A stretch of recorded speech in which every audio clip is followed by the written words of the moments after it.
Namaste. Welcome to the beginning of another live Sangha. I'm grateful to be here. I trust you are doing as well as you can in this moment, despite whatever circumstances may be unveiling for you at this moment that you may be facing. And if there's anything I can do to be of service to you, please let me know. I hope to be your humble host, and if I'm not, you can hold me accountable to that. I'd love to begin with an intention. I'd love for this space to be one inclusive for everyone, regardless of background, identity, orientation, belief system, ethnicity, etc. May we come together as fellow students of life to uplift each other, relate in one another's experiences, and share positive sentiments. Welcome. Namaskar, dear Dancing Aurora Borealis. Welcome, dear Enzo. Welcome, dear Haley Queen.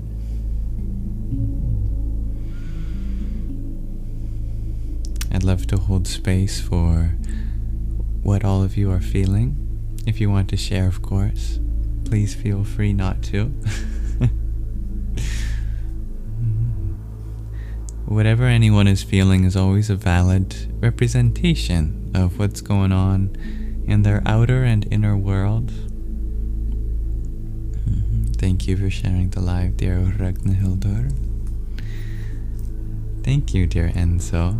Today I am feeling very happy, and I've been working on getting more of a routine in my life, follow my circadian rhythm, and it's been going really well. I feel much better physically and mentally too. Welcome, the Tigress. Thank you. Hello, dear Shakira. Hello, Jack. Hello, Colleen. And thank you, Michelle. Welcome. Thank you for liking the live. You as well, dear Jack and Shakira.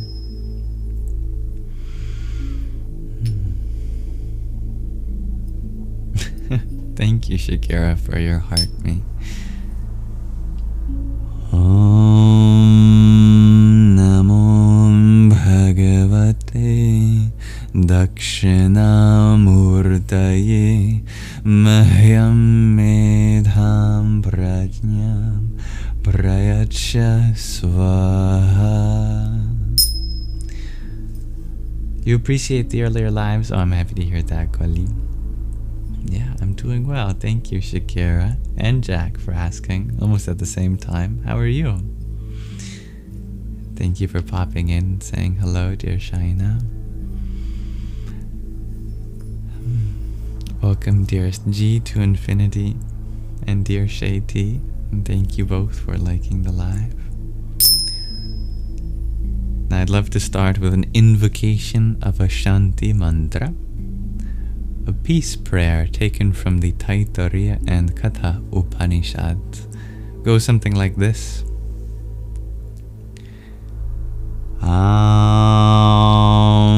Sahana Vavatu Sahana Bhunaktu Sahaviryam Karva Vahai Tejasvinavadhitamastu Ma Vidrisha Vahai.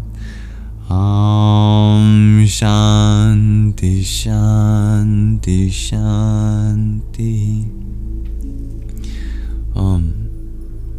May the divine protect us both together.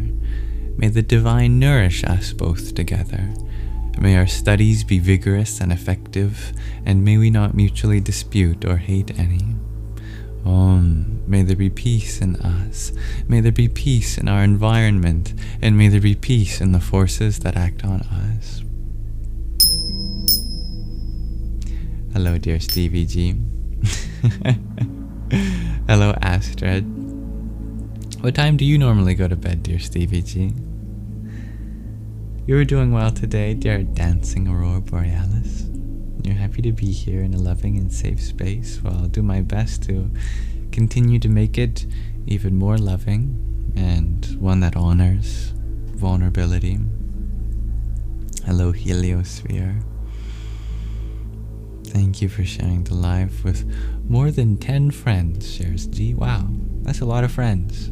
You are very blessed. Welcome, dear Roxy, dear Nario. Namaskaram, dear Bubbles. Hello, the Lulav. You want me to say, yippee? Well, that's the tiny voice. Oh, speaking of which, Shakira just sent a tiny. Thank you, Shakira. Yahoo! You've been enjoying a night owl life, shares Stevie G, about 12 a.m. to 2 a.m. Eastern Standard. Yes. Well, that's not as late as I would go to sleep. You're not doing too bad. Welcome, dear Nexus. All is one. Jai Sita Ram, dear Ranjit. Oh, well, I'm happy to have you here, dear Nario, and you are free to come and go as you please. Thank you for stopping by, dear BLXK. Oh, I learn a lot from you too.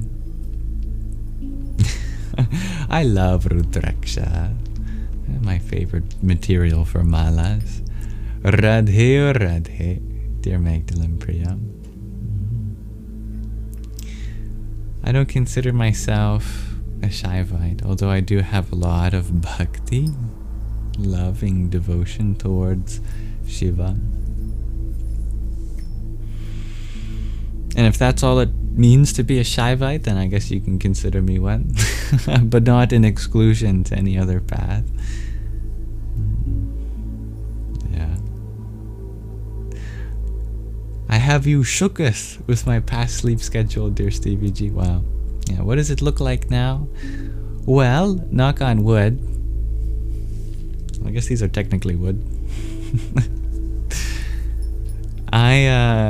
I've been trying to go to bed before midnight. I know. And then wake up before the afternoon. And it's somehow been working. By grace, I don't know. Thank you, and welcome, dear Mark. Hello, dear Aurora. I am early today. Good to see you too, dear Eric. And thank you, Shaina, for your quartet of roses. Om Karingkali Kaye Nama. Dear Enzo, you ask, how does one find their soul family? I think they find you. You'll be in the middle of nowhere, and then, or in the strangest of life circumstance, and you will come upon someone, or someone will come upon you, rather. And there's just that connection, not at the level of body. It's not about one body coming into contact with another body. Not even about one mind coming into contact with another mind. There's already from the get-go, there's a connection at the level of just being. That here is a being, no different from me. And then you will know. Olski, you ask, do I participate in any medicine? Any medicine? Well, I hope so. You know, we can't go through life without medicine. We get sick. As the Buddha said, no matter who you are, you will face sickness, disease, and death. To be fair, the body is very good at fighting off a lot of diseases by itself. But we can rely on both herbal remedies from our ancestors as well as modern scientific medicine. Finding a balance between that is a noble challenge. And thank you, Anisora, for the heart me that you sent. Rama Rama. So on the agenda today, we will start with Shravana, which is the section dedicated to listening, and we will listen together as we read through the 5th chapter of the 4th act of The Journey Home, this autobiography of an American Swami. He's not a Swami yet. We're still getting there in the story. And then we'll have Manana, the Q&A section. In there we'll also have a question of the day. And then we'll have an intermission before Nididhyasana, before the supplementary practice portion at the end. The intermission shall include some reading of Sufi poetry by Rumi. And then we'll end with a guided meditation in Nididhyasana.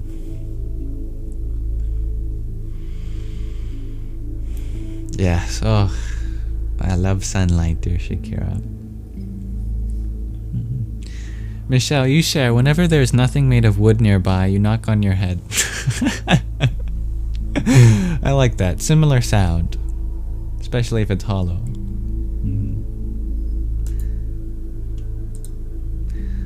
Om Namo Guru Devi Nim Karoli Baba.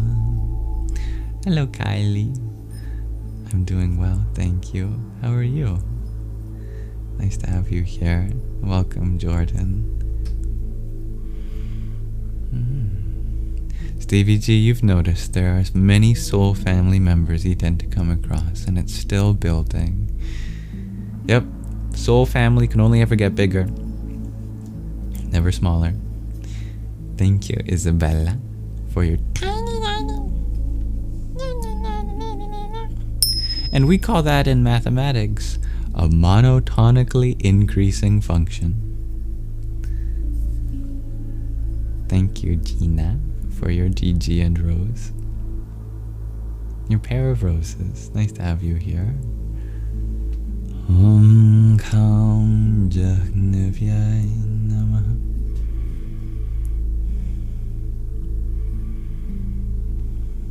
You have a question for me, Jack? What's the best way to lower your heart rate with breathing techniques? Well, of course, slow breathing. Don't expect to lower your heart rate with fast breathing.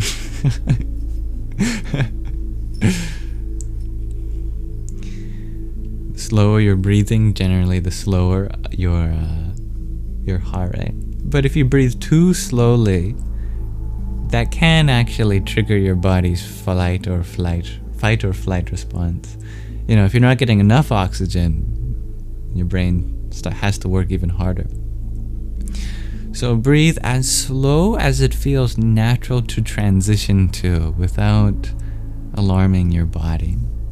And of course, consistency in the smoothness. That there isn't, abrupt changes in how you breathe. That it's a deepening cyclical, is that a word? No. Cyclical and circular, those are words. Both coming from the Sanskrit word chakra, in fact, though. Slow, but not so slow that your heart has to, beat harder to make up for the lack of oxygen. And smooth, but natural. What feels natural for you. Tying it to a mantra can be really helpful too. Just imagining, or on your breath whispered, Om Namah Shivaya, Om Namah Shivaya, Om Namah Shivaya, Om Namah Shivaya. You can pick any mantra. But thank you, Simon, for your cap and 11 rosas. Om Namah Shivaya. And Dob Darker, thank you for your heart meat. Om Kamalyar Maha Kalikaye Nama. Aurora, you had asked for permission to publish some funny or insightful moments of my live streams. Oh, yeah, go for it. Yeah, I don't mind. As long as people know you're not pretending to be me. Because unfortunately there are some accounts that try to impersonate me, but yeah, no, I don't hold any copyright or anything. I won't hold people accountable for taking my content at all. I don't I don't buy into the idea of intellectual property or anything. Just anything I say is yours. Thank you, dear Dobdarker and Gabriella, for your heart me too. Om Namo Bhagavate Vasudevaya. Welcome, dear emissary. Yeah, sounds like you should meditate. Hello, Anne. You would knock on your head too, Stevie G, but now it's titanium. That's awesome. Thank you, Jordan. I'm glad you like the mantras. I'm a big fan of mantras too. And welcome, Spicy Big Mac. Thank you, Simon. No gifts are ever necessary or expected, but it's appreciated. Dreams of antiquity, you had a quick question. What is my personal path for attaining enlightenment? I don't really have one. Just whatever feels right that day, you know? It's a daily thing, a day by day thing. Every day is a new beginning. If love is everything, then why hate? Shares Aurora. Because love can concentrate, and when you focus your love one pointedly on something, when you forget to expand that into everything around it, then it becomes hate. For example, if you really love a certain sports team, for everyone it's different. You might have a favorite sports team. You love it so much. Be careful that your concentration of love fills other sports team too. Otherwise, it can manifest as hate to the other sports team. It all comes from love, even that hate, because it came from love for your favorite sports team. But you forgot to give love to the other sports teams too, to distribute that love.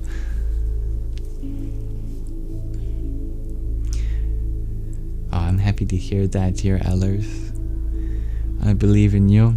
You also have pneumonia. Oh, you are really trying hard. Well, please give your body rest. Hello, Mr. Noam. Oh, yeah. I like your rendition of Om Namah Shivaya, dear Jordan. Yeah, you're having fun with that. Fun with mantras. It's nice to see. Hello, dear Talem.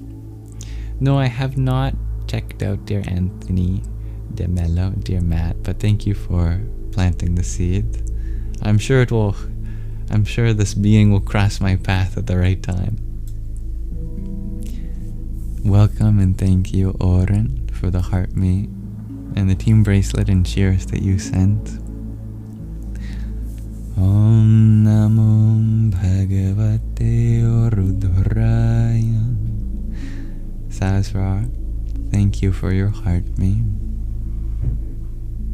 Om Kali Mahakali Kalike Parameshwari Sarvanandakari Devi Narayani Namostute.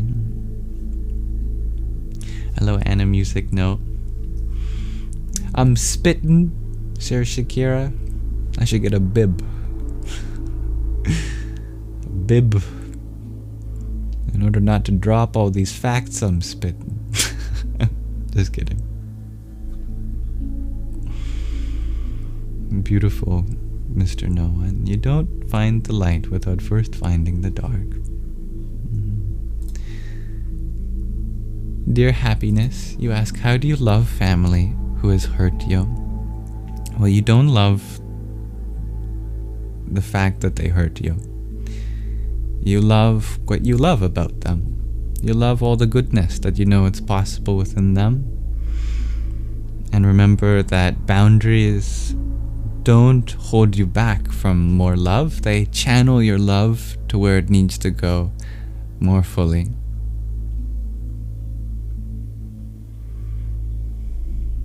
Ah, those are good mantras, dear Oren. Om Namah Shivaya and Amritam. Dear Shav, you ask, is this religious? Only if you want it to be. Oh. You were dreaming of me, dear Stevie G. I hope I made a good impression. Oh. I seem to have made an impression on Eller's car, however.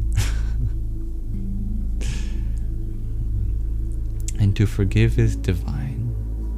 A beautiful addition, Mr. No One. Hello, dear Alex. Namaste. Sazra, are you sure you dreamt that I was supporting you at the doctor's surgery the other week? That is so wholesome. I'm really grateful that Dream Me is a good person. Hello, dear Anna J. Oh. I'm grateful and appreciative of you, dear Oren. And welcome, Siri. Alright, let's continue where we left off, shall we? In the journey home. We're almost done this book. Kind of. I mean, if you look at how much we have left compared to how much we read. I'm glad you're liking the book, dear Aurora. Thank you, Ellers. How are you, dear Siri? Yeah, we're gonna put the book cover up in case anyone is wondering what we're reading while we're reading. Oh, I'm glad to hear you're feeling relaxed, dear Siri. Stevie G, you ask, why do the yogis have a rule to only breathe through the nose, not the mouth? That's a good question. I don't think it's... You're not gonna... The yogi police aren't gonna come after you if you're caught breathing through your mouth. But I think it's because they're deeply connected with human physiology, and breathing through the nose has a specific purpose. It regulates the temperature of the air. If it's really cold, breathing through your nose can help warm that air, and vice versa. If it's really warm out, it can help cool the air as it passes into your lungs. But also we have got all these hairs and follicles and stuff that filter the air. Not only that, but your sense of smell is there. And if you're in a smelly place, it's probably not good for you. That's evolution for you. And you don't get a lot of those same benefits if you're just breathing through your mouth. And just breathing through your mouth can have long-term effects too. I don't exactly know, but I know that a lot of doctors have been discovering that even, your facial structure changes if you breathe through your mouth predominantly. Mouth breathers, they call them. But obviously, if you have medical reasons not to, or if your breathing has to adapt to the specific situation that you're in, as I said, the yogi police are not going to put you in pranayama jail.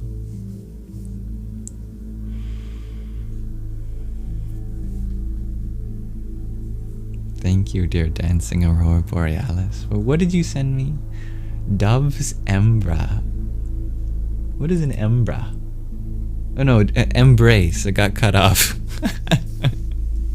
Dove's Embrace. Thank you. That's very beautiful. Harihi Om Tat Sat. Thank you, dear Alex, for the crystal dreams. That's also very beautiful. Speaking of dreams. Om Gang Ganapataye Namah. Yeah, that's very true. The Lulav. And I am Princess Mom. Thank you for your rosa. Om Hrim Namah Shakti Shivaya. Ganza, you had asked, how can we live a happy life? How can we live happy, free of possessions? Your mother lost your family house and you're scared about the future. I'm sorry to hear that about your mother. Well, you don't have to start becoming a wandering nomad, unless the life of a mendicant calls you. I'd certainly encourage you, as a householder, and your mother, to help find a roof over your head. Shelter is important. But how can you be happy during such a realization that things like these aren't always permanent? By remembering what you do have, being grateful for the blessings, even in absence of some of the things that used to bless us, and having faith that this too shall pass. This is a temporary experience. Just as, blessings can be temporary, hardship is also temporary. There may be a lesson here, and if that lesson is learned, then we shall go forth into another chapter in our life. But I'll certainly pray for you and your mother. It's all about what is possible in this moment. What is something in this moment that we can feel safe with? Maybe it's having family. Even without a roof over our head, we still have each other. And that we are going to do whatever it takes to make sure that we are protected. Thinking like that, being process-oriented rather than problem-oriented, I think can bring out happiness even during such trying times. But I'm happy to be there for you. My inbox on other platforms like Instagram, WhatsApp, or Telegram, they're always open for you.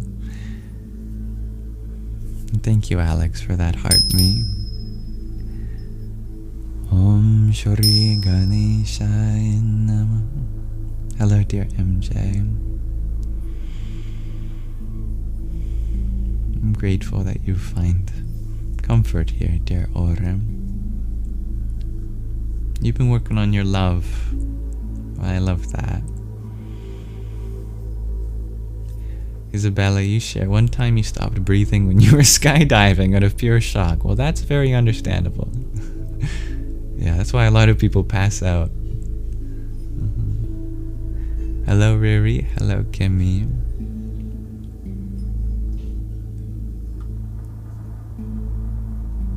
Who or what is Zion? Asked Stevie G. What does Zion mean?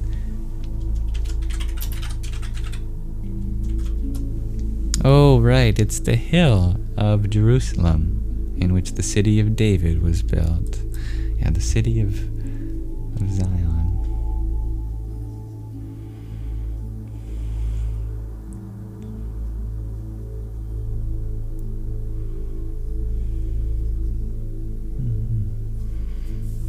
Gratitude resonates with you, dear Siri. And welcome, dear Bren.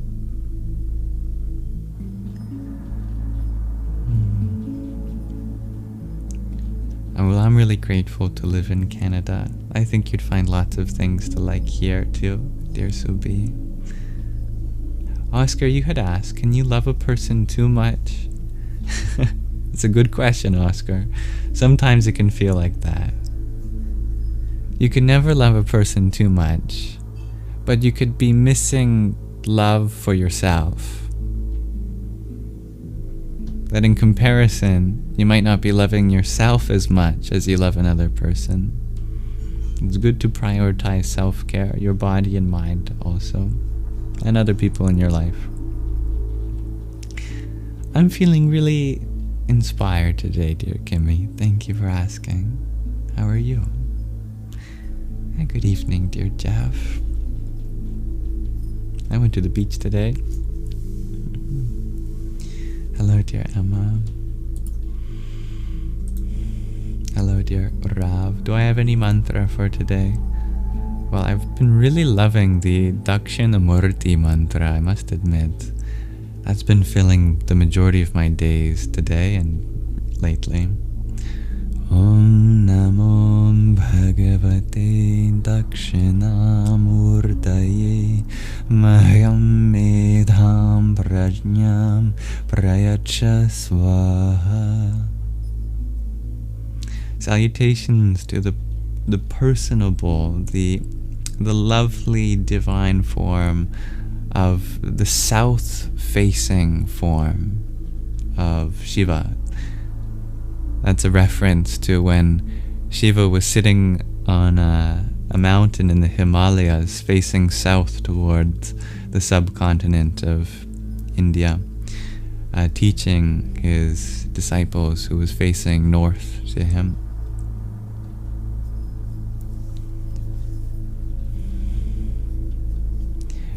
Alex is sharing, I always look or speak so calm. Do I have racing thoughts or emotions? And how do I deal with it? Oh, I've definitely experienced that. Yeah, I still do.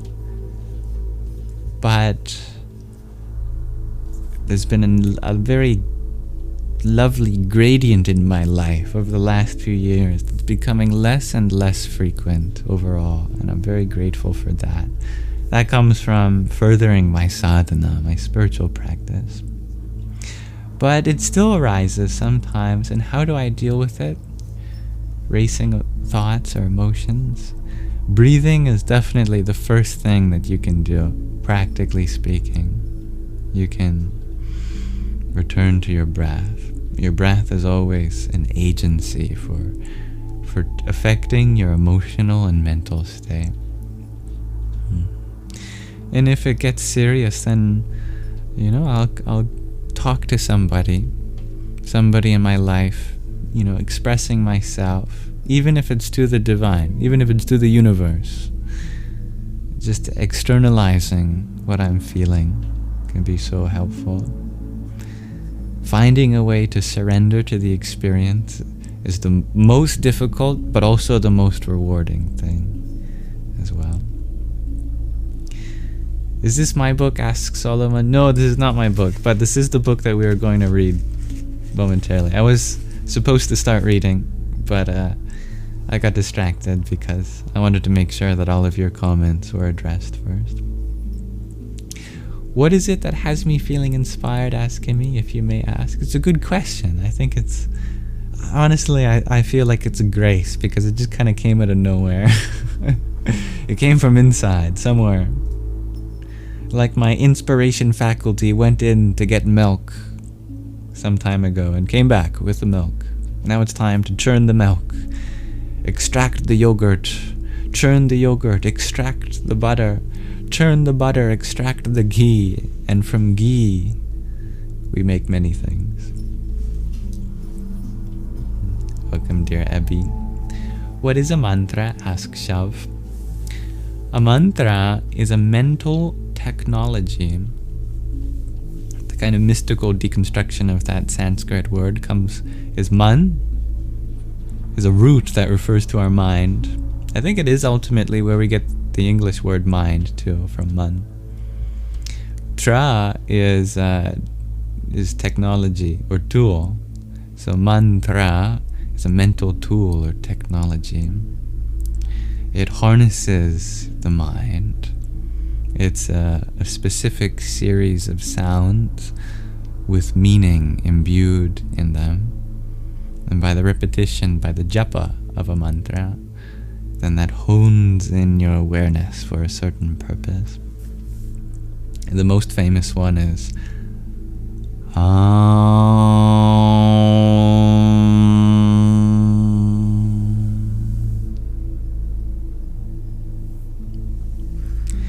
actually a bija mantra.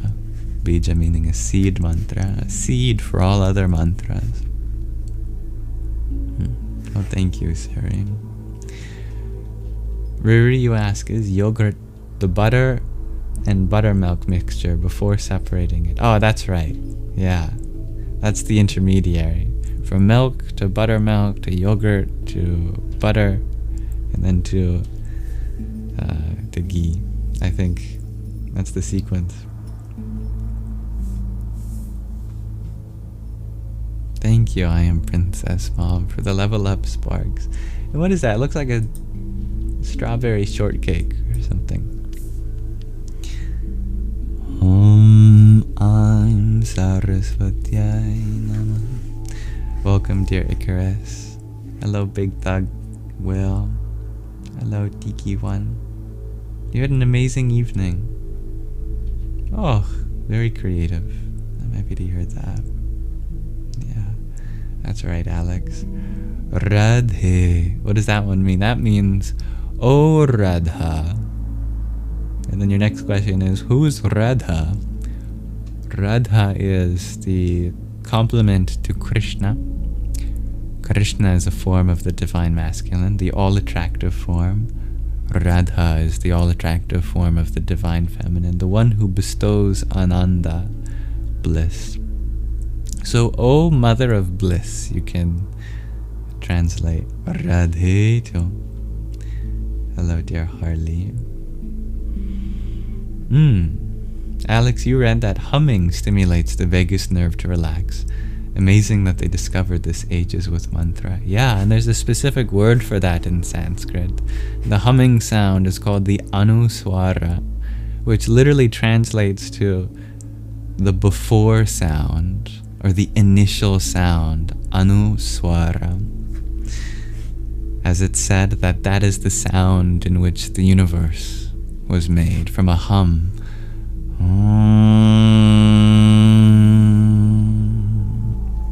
And then, all the particles vibrate into being from that hum, called the pranava as well. That's beautiful. Good evening, Al. Rowan, you ask, do I have any spiritual advice for being stuck on the toilet with food poisoning? Oh, I will pray for you, dear Rowan. That is no fun place to be. I feel for you. Spiritual advice. Pray also by yourself. Use this lack of a pleasant physical experience to connect you with parts of yourself that are beyond the physical. Distract yourself from the physical while still taking care of yourself with prayer or meditation. Whenever I'm feeling really nauseous, whenever my body is feeling not well, I try to enter a meditative state so that I'm disconnected from my body at one level, while still aware of it and taking care of what I need to, but connected with something that isn't as affected. Higher consciousness. Thank you, Oren, for your 10 roses and finger heart. Om Ishwaraya Namah.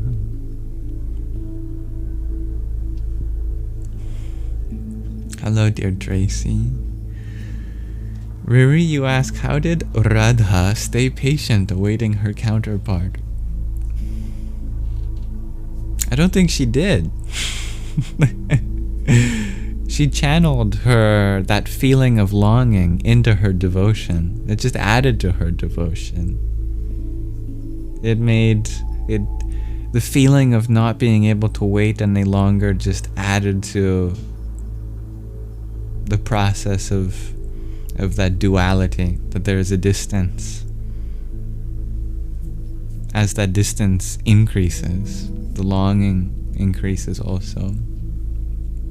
She channels that feeling, that energy, you know what I mean, into singing those praises with even more powerful intensities in her voice. Thank you, Harley. Where did I learn all of this? Says Alex. From books or from teachers?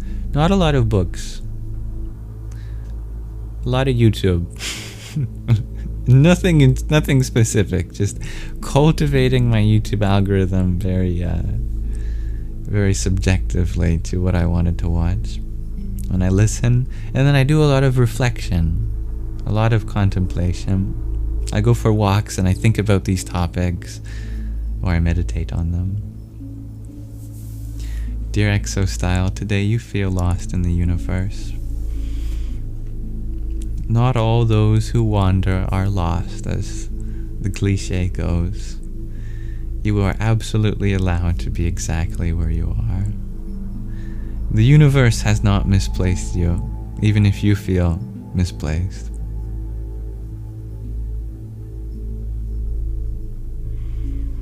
Dear Stevie G, you share you thought the first sound before or at the start of creation was Om.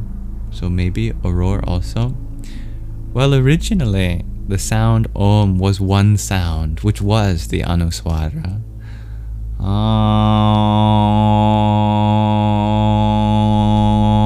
It had no beginning, no end. Phonetically, you could describe it as a nasalized labio-guttural vowel.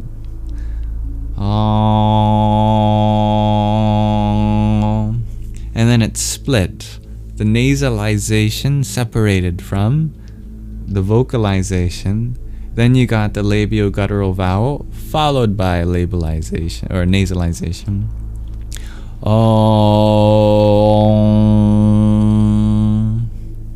And then it further divided. The labio-guttural vowel split into the guttural component and the labial component and the nasalization descended further into the labial nasal, and that's why you get 3 different versions of the same pranava, all together as one, as 2, and as 3,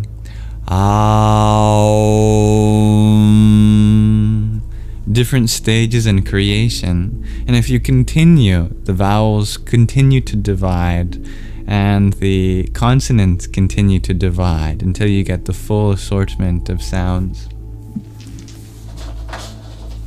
For example, there is the division of Sanskrit, which exists as a soundscape of 40 unique sounds that you can separate into 5 different elements corresponding to these 5 different dai, and then 3 different additory dimensions corresponding to each of these axes upon which you'll find the vertices.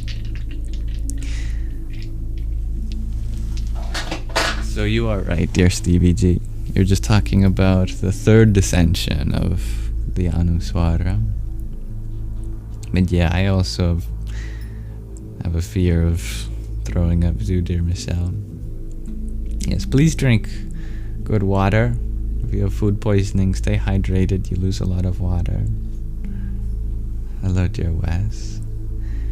Dear Zekler, you have a guess that I follow a Hindu tradition. I take a lot of inspiration from what might be called Hindu, but I hold no ties to anything. Thank you, Alex, for your woodland wonder. Om Namo Bhagavate Rudraya. Can I read the book? Thank you for reminding me, dear Shav. Yes, let me do a speed round of the comments. Edward, you ask, do I think that I am God, the ultimate creator? Definitely not in this body, in this mind, no. But we are part of God, each of us. And we all have a small agency of creation, but one that we can make bigger the more we connect with that source. Stevie G, you asked, why did Radha not go with Krishna? And why did Krishna not bring her with him? He told her to stay so that her devotion could continue to inspire those around her, so that he could prove that you don't need to be with me to still have love for me. That even in that duality, there still can be love flowing, so that Radha may inspire the other gopis, and by extension everyone that comes to their path. Thank you, Tattvamasi, for your quintet of roses. Om Dum Durgaya Namah. Do I understand Hindi? Asked Didi.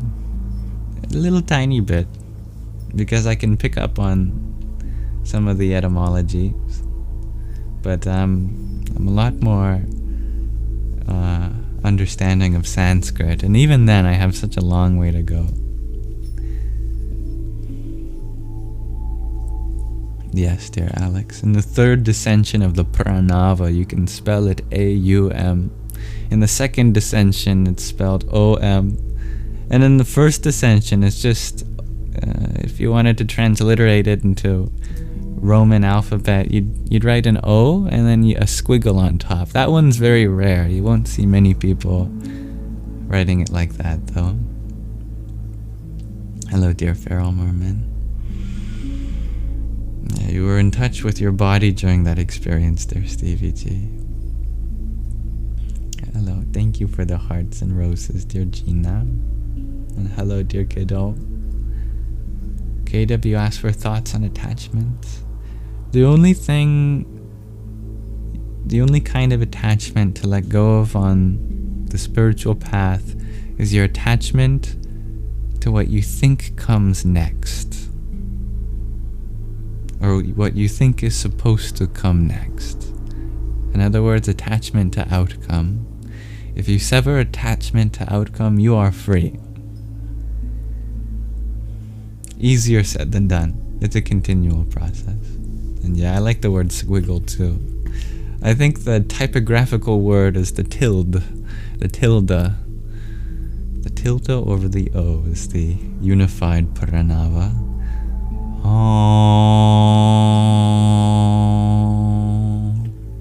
Yes, there's always more to learn, dear Oren. Now, I'd love to learn with you as we finally start reading The Journey Home. So, let's actually begin our reading session, shall we? We are continuing the 5th chapter of the 4th act of The Journey Home. May this reading relax your mind and awaken your heart. Let's dive right into it, shall we?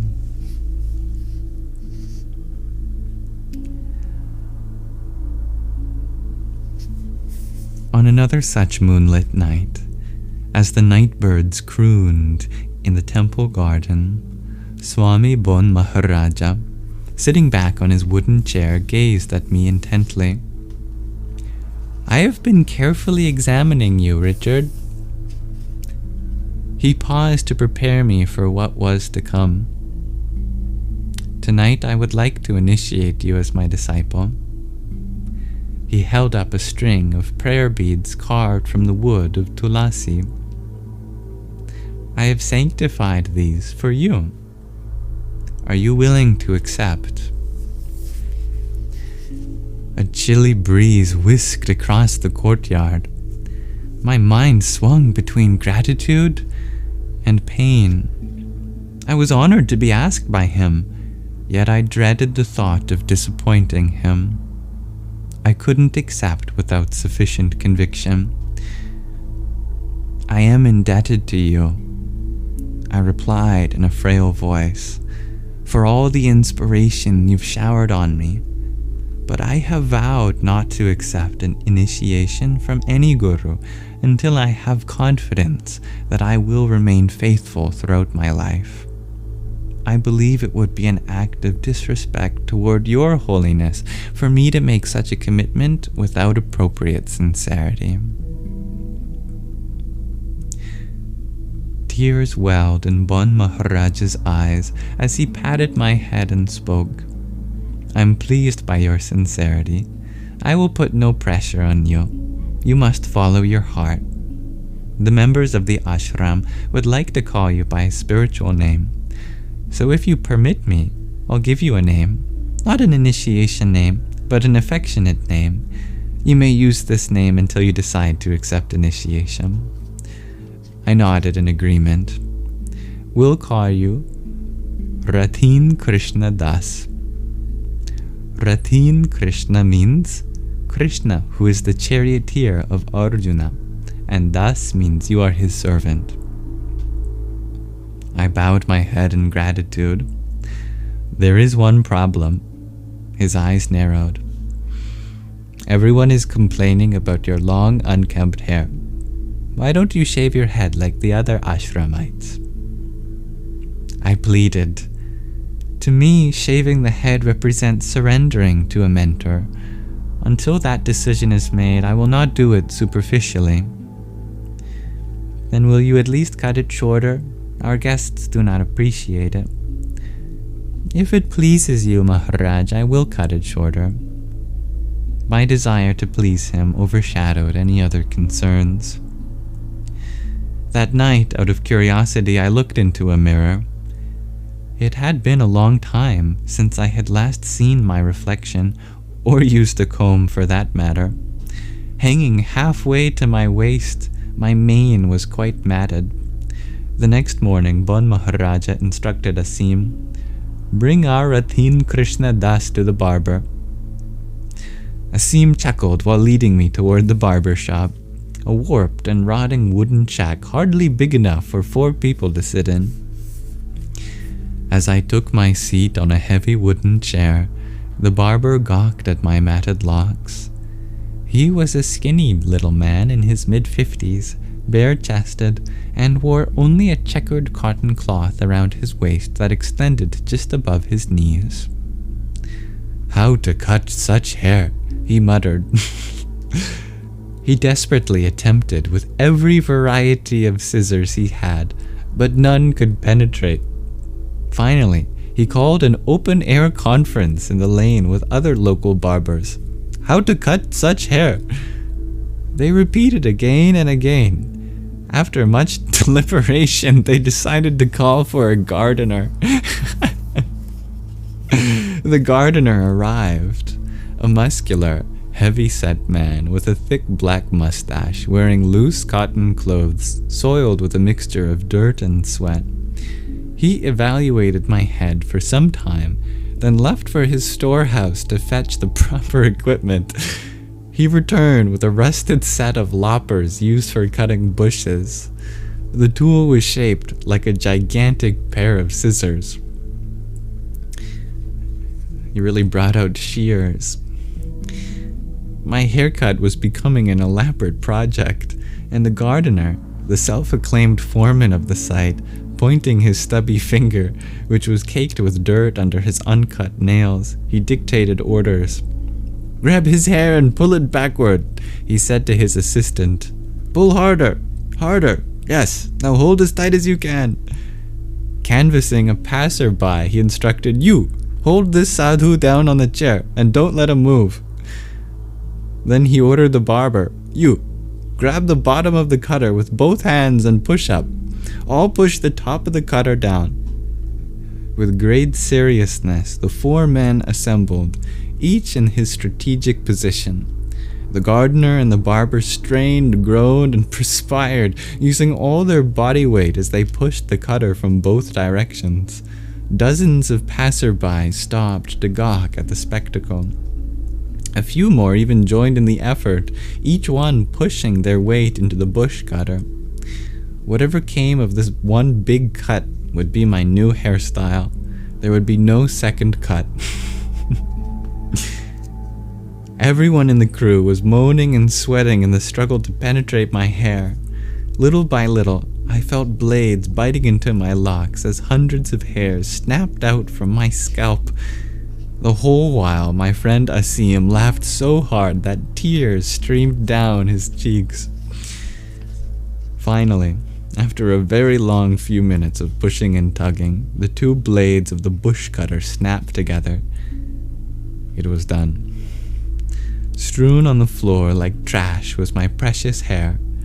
It had once represented my revolt against war, prejudice, and the superficialities of society, all my ideals that I held sacred. Now the barbers trampled it beneath their sandals with no mind.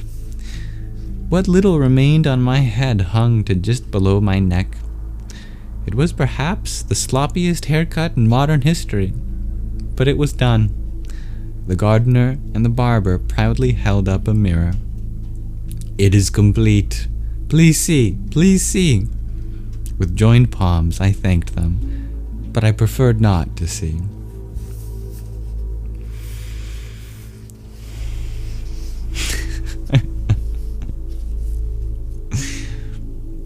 Back at the ashram gate, two interesting Americans appeared. One was David, a sincere and intelligent man who had recently acted as a personal secretary and friend of Alan Watts, the famous author of books that blended Eastern mysticism and Western logic. David and I instantly bonded and shared many hours of soul-searching conversation. David, like Asim, spoke from his heart and was an excellent listener. One day, 5 of Bon Maharaj's prominent disciples arrived from East Bengal. Their leader, Jagannath, served as both the principal of a school and the head of his town. He was tall, well-groomed, and walked with a poise of total confidence. Yet he was humble and respectful to all. Although he was older than my father, we became close friends. One morning, Jagannath and his companion saw David with a camera in hand. "Sir, please take our group photo," one said, while they all posed in front of the temple. David turned to me and whispered, "There's only one more shot in the film. It's my last role. I was saving this shot for something special. What should I do? They're posing." We decided to pretend to take their photo by imitating a clicking sound as they posed. Oh my god. Then, without thinking twice about this deception, we went about our duties. The next day, I was taken aback to see Jagannath standing alone, silently crying. "Why is he in such distress?" I asked his friend. He sizzled me with his stare. "Because of what you did." "What did I do?" I replied, bewildered. "Yesterday you pretended to take our photograph while we posed. This was duplicitous. Shame on you for insulting us." I darted over to where Jagannath stood and begged for forgiveness, but he said nothing. The next day, again I pleaded for him to excuse my foolishness. He fixed my eyes in his sad stare. "You are a devotee of Krishna," he said. "How could you treat another human being with such indignity? Don't you know Lord Chaitanya taught us to be humble like a blade of grass and offer all respects to others? Duplicity is a terrible disease."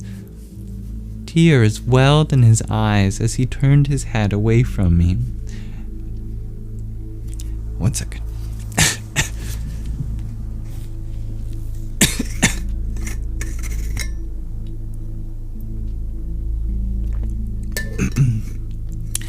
Figaro. Almost there. I could tell I was about to lose my voice. Figaro. Okay, good enough. We'll continue from there. Thank you for your patience.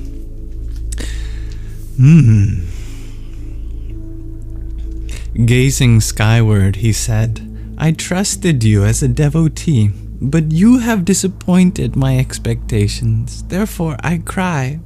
I cry for you, my friend, because you know so little."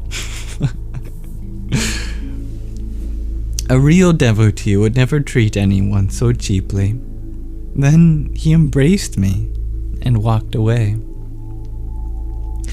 Passing to the riverbank, ashamed of my insensitivity, I tried to make sense of all this.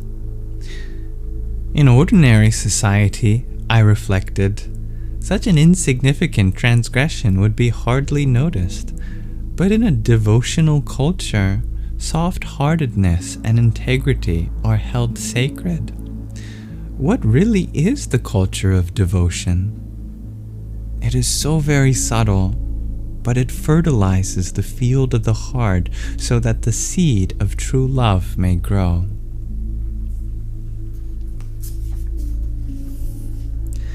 I had passed more than 2 months in the pleasant company of Asim, Krishnadas Babaji, and Bon Maharaja. Bon Maharaja never pressed me to initiate. However, there was one monk at the ashram who could not tolerate that I had refused initiation. One day he called me to his room with scorn written on his face, preached fire and brimstone. "Look at you," he chastised. "You gave up material life to live as an ascetic, but until you take initiation from a guru, you have no spiritual life." His eyes narrowed to slits and his voice quivered. "Do you know what happens to one who dies not having either spiritual or material life?" I looked at him in silence. "Do you know?" "No," I replied timidly. He sprung up from his seat and pointed his finger to my face. "He becomes a ghost. I'm talking about you. You're living as a ghost. If uncertain death comes, you will suffer miserably for thousands of years, wandering like a ghost." He stared at me. "Why do you take our Guru's mercy so cheaply? You must surrender or leave." Saddened, I looked down to the floor and replied, "I'm sorry. I will go." Walking out his door, I gathered up my cloth bag and begging bowl and proceeded to leave the ashram. On the way out, I noticed Bon Maharaja sitting in the courtyard, so I prostrated myself at his feet and asked for his blessings to leave. His eyes shot open with surprise to hear my words. "Why are you leaving us?" "Maharaja, I wish not to offend you." I went on to paraphrase the sermon I had just heard. His expression soured with disgust. "Who has spoken this nonsense?" he asked. I informed him. Then, with the tenderness of a loving father, he spoke these words. "I never thought such things about you. You are a sincere devotee. I love you like my son. You have not offended me. Rather, you bring me joy. I welcome you to stay here as long as you wish. I assure you, there will never be such pressure again." I was grateful for Bon Maharaja, for his kindness specifically. Still, considering this episode, I felt it was time to move on. I did not wish to disrupt his disciples' minds. After all, I was still searching, and residence in the ashram was for dedicated disciples. In respect for the affection and wisdom Swami Bon Maharaja always showered upon me, I remained a few more days. Then, receiving his blessings, I departed for the forests of Vrindavan.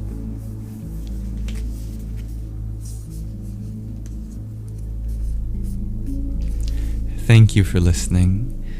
Now we have concluded the 5th chapter of the 4th act of the journey home. If that inspired any insights, questions, or inquiries, I'd be happy to explore them with you. And I look forward to continuing our reading next time.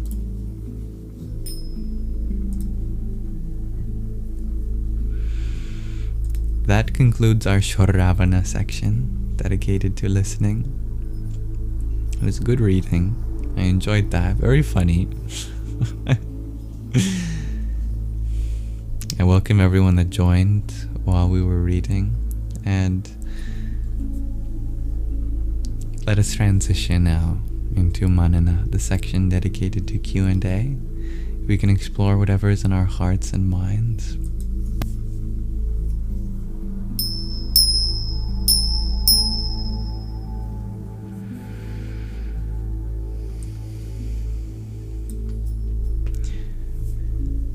Thank you, dear Aira, for the heart me that you sent. Radhe, oh Radhe. And Anna, thank you for your heart me. Om. Hare Rama, Hare Rama, Rama Rama, Hare Hare. Hare Krishna, Krishna Krishna, Hare Hare. Goodbye, dear Gina.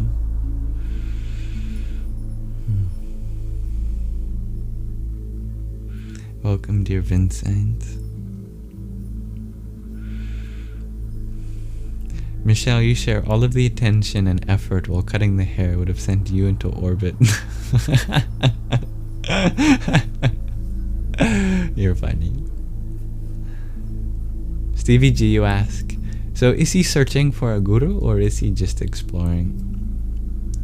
He is doing both. Yeah, mostly exploring. I'm sure he will land on a guru, but he's making sure that he picks one that really resonates with him. And actually, he's already met his guru. There's been some foreshadowing that of the teachers we've met in the reading so far, one of them becomes his guru. But he goes and meets many other teachers before actually taking initiation, which is smart and very healthy, because it's good to take your time with spiritual lineages, that you make sure you learn from as many sources as possible before picking one to specialize in, if any. Speaking of which, Oren, you ask, do I think someone can be spiritually ascended without a guru, but just ideals of love and peace? Well, love and peace are the greatest teachers, aren't they? That love is the Param Guru. The Param Guru. Prema. Yeah. Even if you make mistakes often on your journey. Well, if you're not making mistakes, how are you ascending? Mistakes are the stepping stone. You just continue at the level you're at until you make a mistake, and then you use that as like a gravitational slingshot to send you to the next step.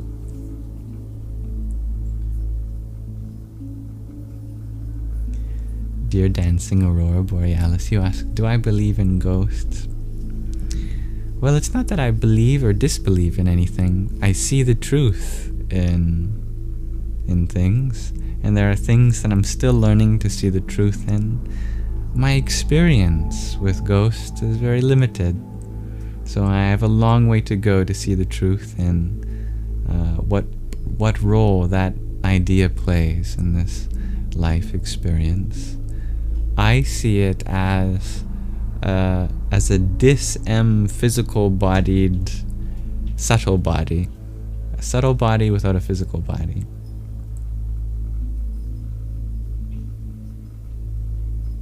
It's the interim between death and rebirth.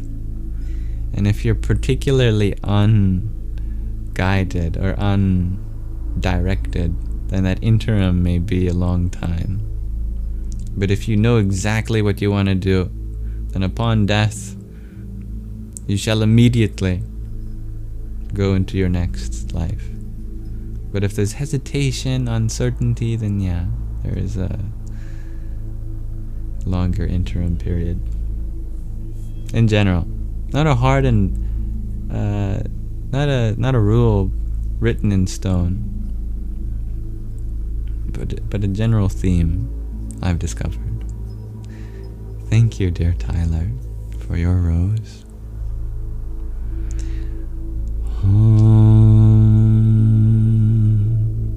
Ham Junsa Taryambakam Yajamahe Sugandhim Pushti Vardhanam Urvarukam Iva Bandhanan Mrityor Mukshiyamamritat. Thank you for listening, dear Stevie G. Riri, you ask, what's the sentimentality of initiation names? The sentimentality? Why is there a sentimentality for initiation names? Or are you asking what's the purpose and meaning behind initiation names? The purpose and meaning is to signal that you are in a new chapter in your life. That what you had previously thought was you, in terms of something that was actually a fleeting part of the world that you grabbed onto is no longer your true self. So an initiation name has that sentiment of rebirth. Speaking of which,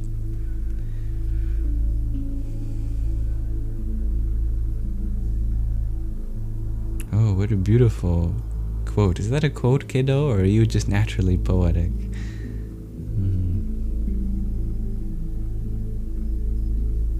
My heart at peace, my mind feels as hunter to its nature, and sometimes can nerve my stateless bee.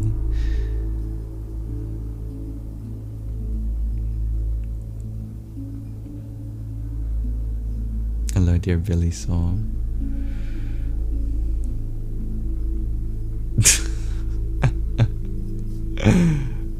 That's funny, curly girl. JD questions. Do I think fear is the greatest teacher? Teaches us who we are if we overcome it to love. Oh, beautifully said. Yeah, I see the truth in that. Dear Zach, you're wondering if I still study math. No, not really. Yeah, but I continue to learn from the places that math has taken me, and I still revel in the insights I've gotten from my mathematical past. Thank you, Alex, for another rosa. Om Bhurabhuvaswa Tatsaviturvarenyam Bhargo Devasya Dhimahi Dhiyo Yona Prachodayat. Thank you for your trio of roses, dear Anna. Om Namo Buddhaya. Should you be concerned? Asks Kimmy. No. If anything gets received in a way that sounds concerning, then I didn't do my job then. Yeah. If anything I see elicits a fear, worry, anxiety, or concern response, then I must not have expressed the idea properly. Yeah, it's less about worrying about being undirected in life, unguided, and more about having motivation for being guided and directed. Finding a flow that works for you. That's a good goal to have. To rephrase that in the positive. Riri, you ask, how does that interim work if you know you want to incarnate at a specific time later? If you want to time your birth at a very certain time, then you time your death at a certain time. That's why the yogis left their bodies before their body forced them to leave. Or rather, more accurately, that's why, they left their bodies before their bodies left them, I should say. Called Mahasamadhi.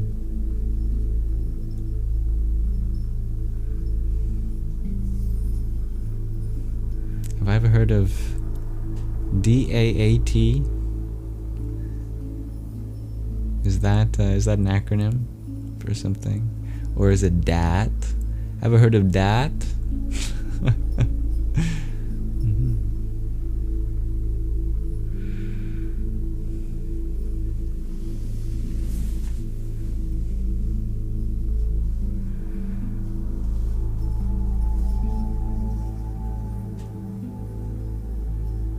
You're welcome, dear Goob. Dear Alex, you share that you have breathing issues, so it's hard to use it to be present without being anxious. Anything else you can? What kind of breathing issues do you have, dear Alex? Just so I know.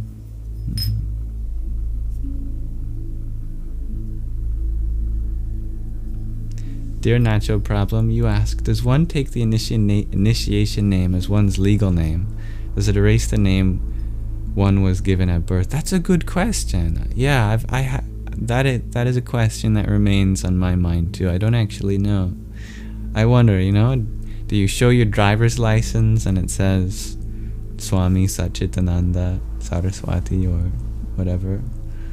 Yeah.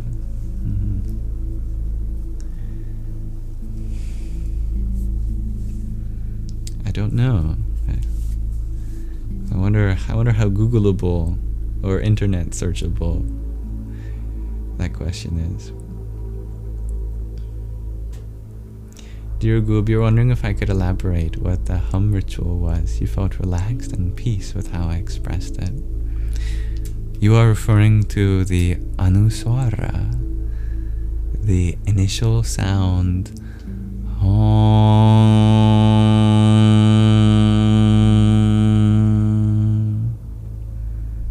Some people in the chat have pointed out how modern science even validates that humming has a physiological effect on the body in the positive direction. You will find it at the end of many mantras, and so chanting mantras, especially bija mantras, get you in that state that it represents. If you think about your body, you can create resonance in different places primarily, like when singers sing from the diaphragm, or the chest, or the throat, or the head. You can get the resonance in different places.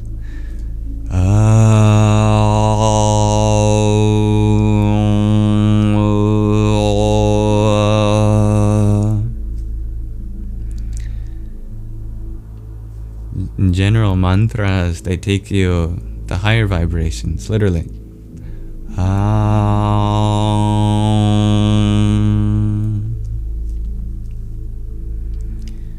So the bija mantras of the chakras are really good for that.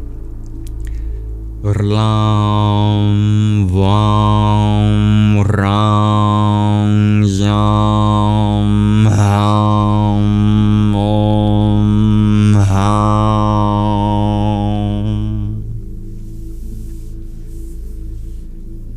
Hello, dear Mariham.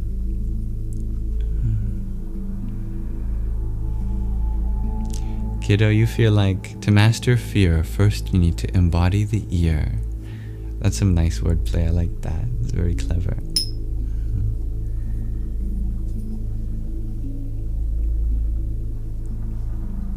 You just naturally overthink, dear Kimmy. Well, your natural state is not overthinking. Nobody's natural state is overthinking. Actually, your natural state is a peaceful, calm mind. Everyone's natural state is. You've come out of your nature. Overthinking takes you from your nature. When you let your mind rest into its natural state, it'll be calm. You overthink because you vowed to be more aware of things that have hurt you. In the past, when you weren't thinking, you got hurt. And your mind, to take accountability for that, started thinking more from that day on. Go back to that incident, those incidents in your past where you got hurt, where you vowed to be more aware of something, and then realize that awareness and thought need not be correlated. If you want to be more aware of something, you don't need to think more about it. You can raise your awareness without thinking more.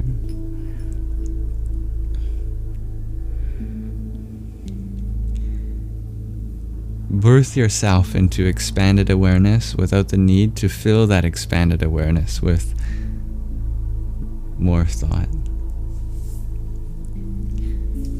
Dear Harley, you ask, what's my advice on anxiety? My advice is to treat anxiety like a friend. Because if you treat it like an enemy, it'll be your enemy. But if you treat it like a friend, then you can get to know it. And if you can get to know it, then you can welcome it in and you don't feel so uncomfortable when it arrives. And if you can get more comfortable with your anxiety, then can you even call it anxiety if you're comfortable in that sensation? So what is that sensation when, as an enemy, you call it anxiety, but as a friend, it's a comfortable sensation? What is that? Be curious. And thank you for the reminder to drink water, dear Oren. What may I tell you more about, dear Anna? Please forgive me, you asked, and I've lost the context. Mahasamadhi, is that the context? There actually isn't a delay in the comments, but there's a delay because I'm going through all the comments one by one to make sure that all of you feel acknowledged. I'm 32 messages behind the present message. So I'm taking my sweet time.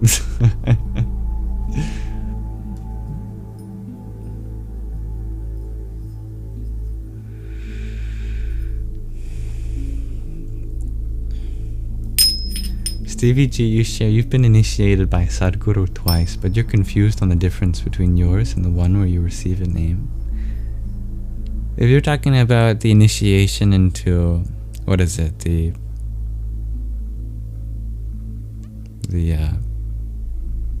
Shambhava Mahakriya, something like that. That is something new that Sadhguru is doing. He's doing it's kind of like, it's not as formal as an initiation. He's just using the word initiation more liberally. Not in the formal sense where you get a name. You've been initiated into this certain idea that Sadhguru has, a certain kind of flow of energy, not the formal taking discipleship. That's reserved for the brahmacharis. You know, Sadhguru has a little posse of brahmacharis. That's his initiates, his formal initiates. Yeah.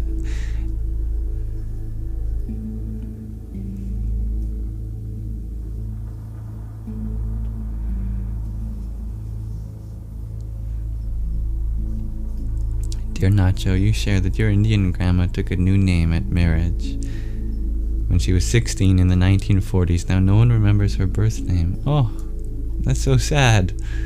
Oh, perhaps you could follow the family lineage back, meet people from her side of the family that still retains that name. Or you mean her given name rather than her maiden name?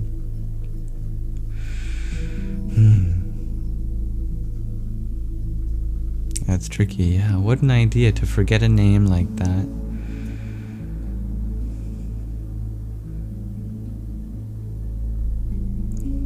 And thank you, dear RJ, for the love you and pair of roses. Om Dham Namas Chandaraya. Can you have a word from me, dear RJ? Just a single word? Not more than one word?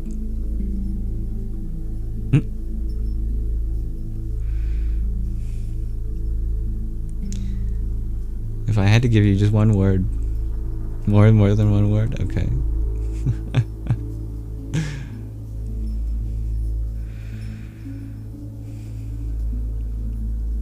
Follow your heart. I know it's cliche, but it felt right to say in that moment.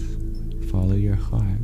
Don't let others take you from your purpose that you know is yours.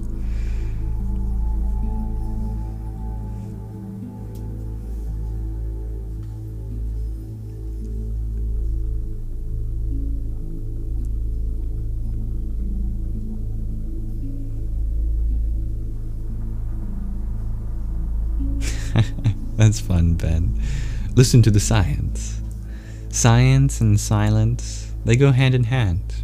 Scientists, they need a lot of silence to contemplate their hypotheses and work on their theories.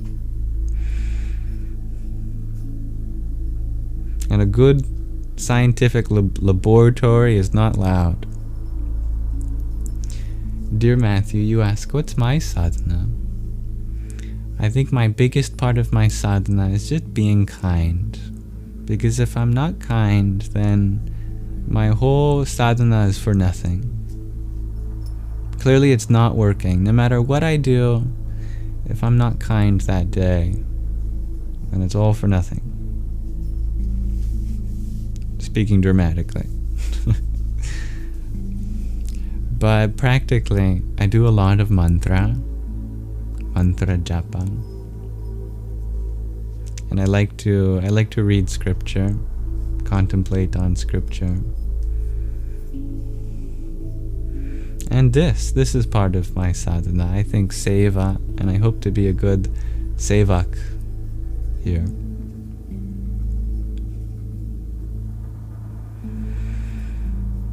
Dear Stevie G, you ask, will you go through many initiations before you receive that name change?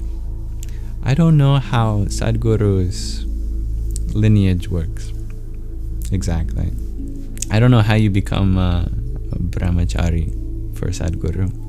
It's definitely different for each tradition.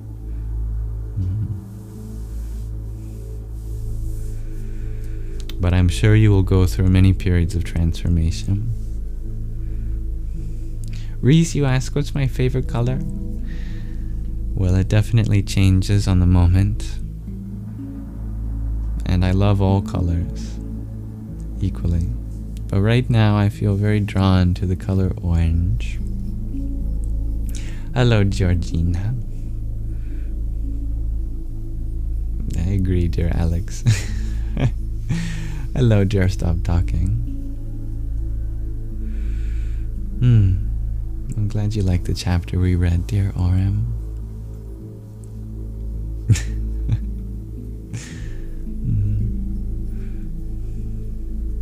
And Jan, you had asked, is there a delay on the comments? No delay, I'm just going through all the comments one by one. You sent that many minutes ago, I know.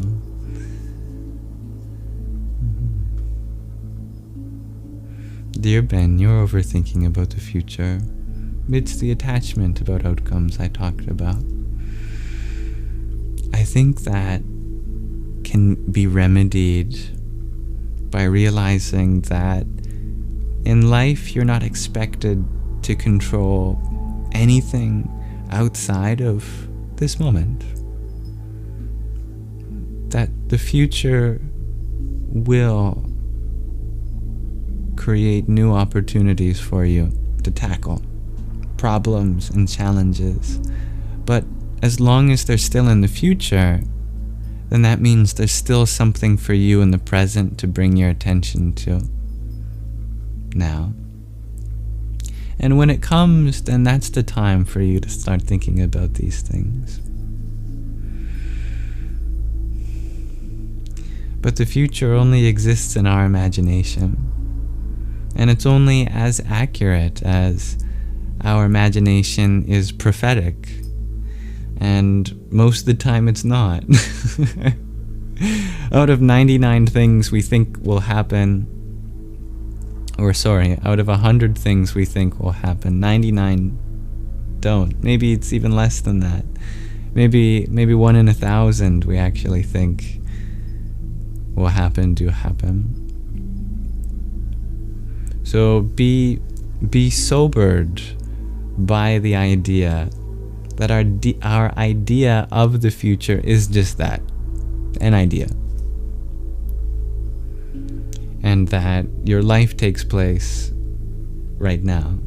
And right now, as long as you are doing enough, then that's okay. Or as long as you feel that you are pushing yourself to the limits of what's possible for you, then that's enough. You don't have to have to prophesize what will transpire out of this moment, because the next moment is just a natural extension of this moment. If you take care of this moment, then the next moment has already been taken care of.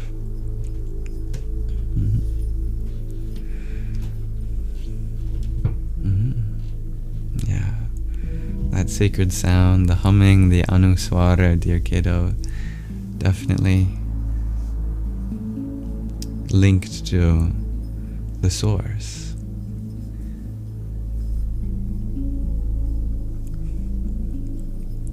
Dear Alex, you ask, could I give a little advice on falling asleep? Well, I love the term falling in falling asleep, because it is a surrender, a letting go, isn't it? You don't climb into sleep. Well, you climb into bed. But once you're in bed, you don't climb into a layer of consciousness called sleep above you. You fall into it. If you have difficulty falling asleep, it's because you have difficulty letting go of something at this level of consciousness. There's a fear, or there's excitement, or there's worry, or there's anticipation, or there's stress.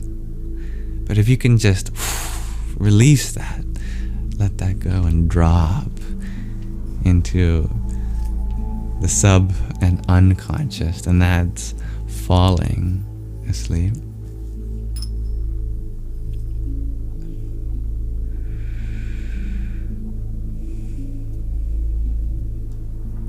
Dear Carol, you're wondering if I could explain what the Gunas are. You're just learning about them. Absolutely. The Gunas are the third stage of creation. There's the one. The one descends into two, and then the two into three. The one is the source, the singularity, everything and nothing, all at the same time. That one separates into Prakriti and Purusha. Prakriti is the everything. She is Mother Nature. She is the material universe. Purusha is the nothing, the Heavenly Father, the divine void, the consciousness in which the creation rests. Then the third stage, Prakriti, divides into three. Prakriti has three aspects, and those aspects are called the Gunas. Creation, known as Rajas. Sustenance, known as Sattva. And dissolution, known as Tamas.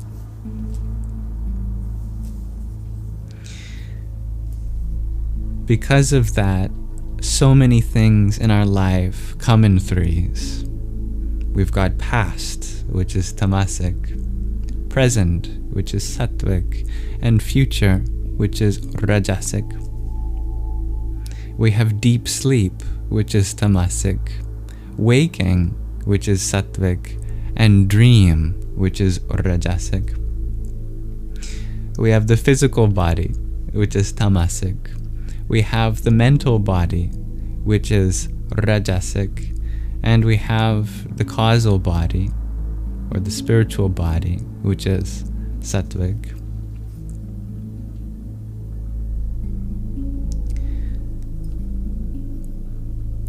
The creator is rajasic, the sustainer is sattvic, the destroyer is tamasic.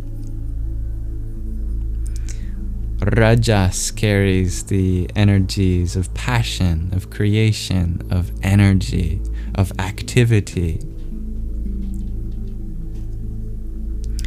Sattva carries the qualities of balance, of harmonization, of purity, of stillness, of continuity.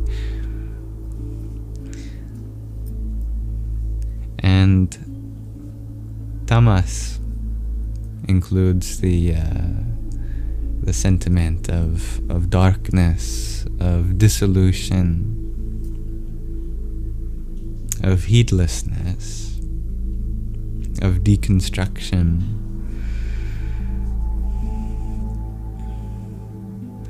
And if you have a good definition of tamas, rajas, and sattva, then you can start pointing out different parts of your experience. That person was behaving in a tamasic way there, but after eating this food, started behaving more sattvic, so that food must be sattvic. Or I'm getting a very tamasic consequence of my action, so my action must have been tamasic, or my intention of that action must have been tamasic. And in general, the goal of spiritual practice is to move towards sattva, towards balance. But not even through sattva, the highest guna, can you reach your true self. And that is why the true self is known as nirguna, beyond the gunas. That the true self isn't even sattvic. It's not tamasic, it's not rajasic, but it's not even sattvic. It's something even higher than that.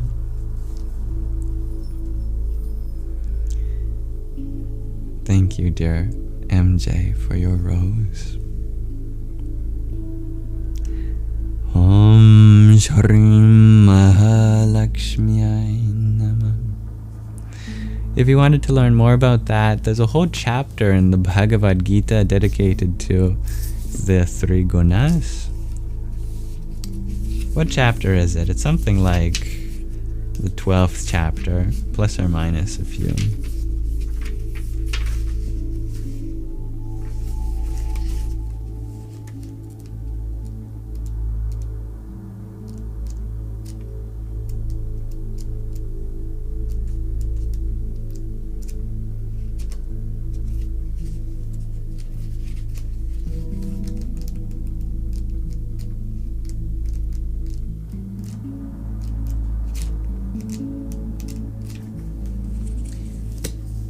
Forgive me for not knowing off the top of my head. Let me do a quick Google search.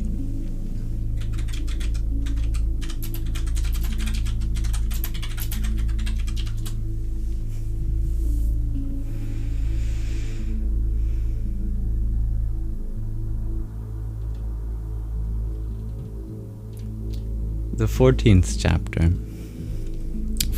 chapter describes the gunas, but they're mentioned in the 2nd, 3rd, 7th, 13th, and 17th, and 18th also.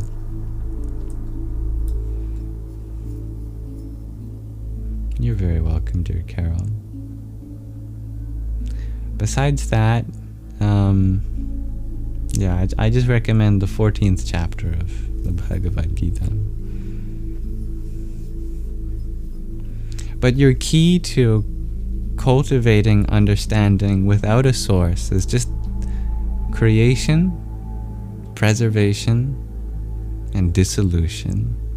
If you contemplate on those 3 aspects as pervading everything in material existence, then you will start having revelations about what that means.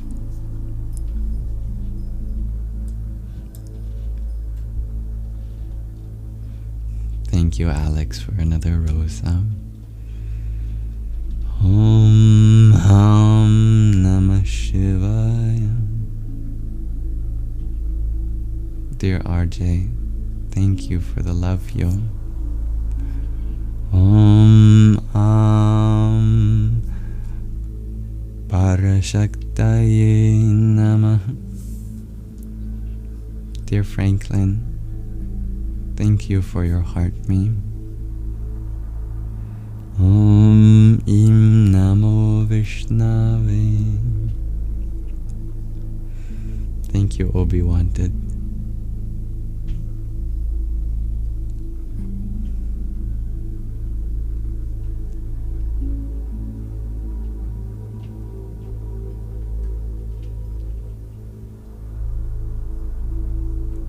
Dear RJ, you ask, can you read if someone is being hexed or something? Here's the secret to never being hexed. If you believe in your blessings more than you believe in your curses, then your blessings will overpower your curses. And vice versa. People think the energy of a hex comes from the person who hexed you.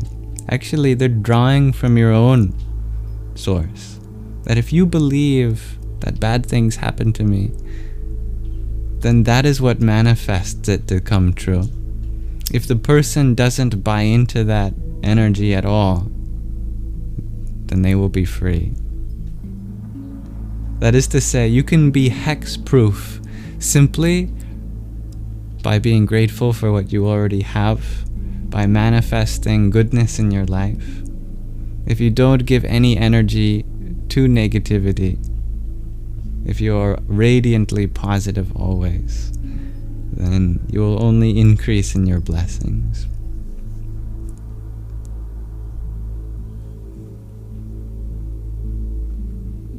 And thank you, dear Franklin, for your heart me, and dear Anna, for your 10 roses. Om Maya Shaktaye Namah. Dear Bobby Sue, thank you for your heart me, your team bracelet, and your cheer you up. Om Namo Bhagavate Vasudevaya. And Sandra, thank you for your heart me. Om Namah Karnim Ambita Me Shaurin Adita Me Haring Devita Me Aing Sarasvatyai Swaha. Hybrid Jen, thank you for your heart me and star. Om Narayanaya Vidmahe Vasudevaya Dhimahi Tanno Vishnu Prachodayat. And thank you, Oren, for your woodland wander. Jaya Satchitananda. You're very welcome, RJ. And thank you for your finger heart. Om Shanti Shanti Shanti.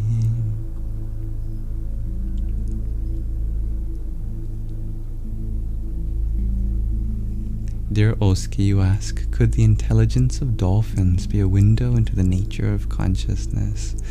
Absolutely, dear Oski. Yes.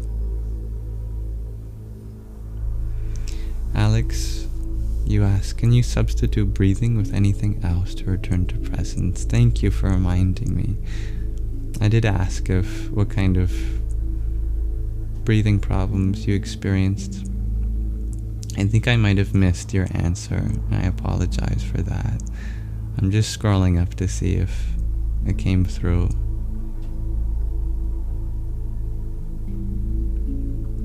I don't see it, unfortunately.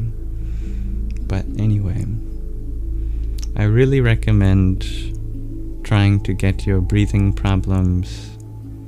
I don't know your situation.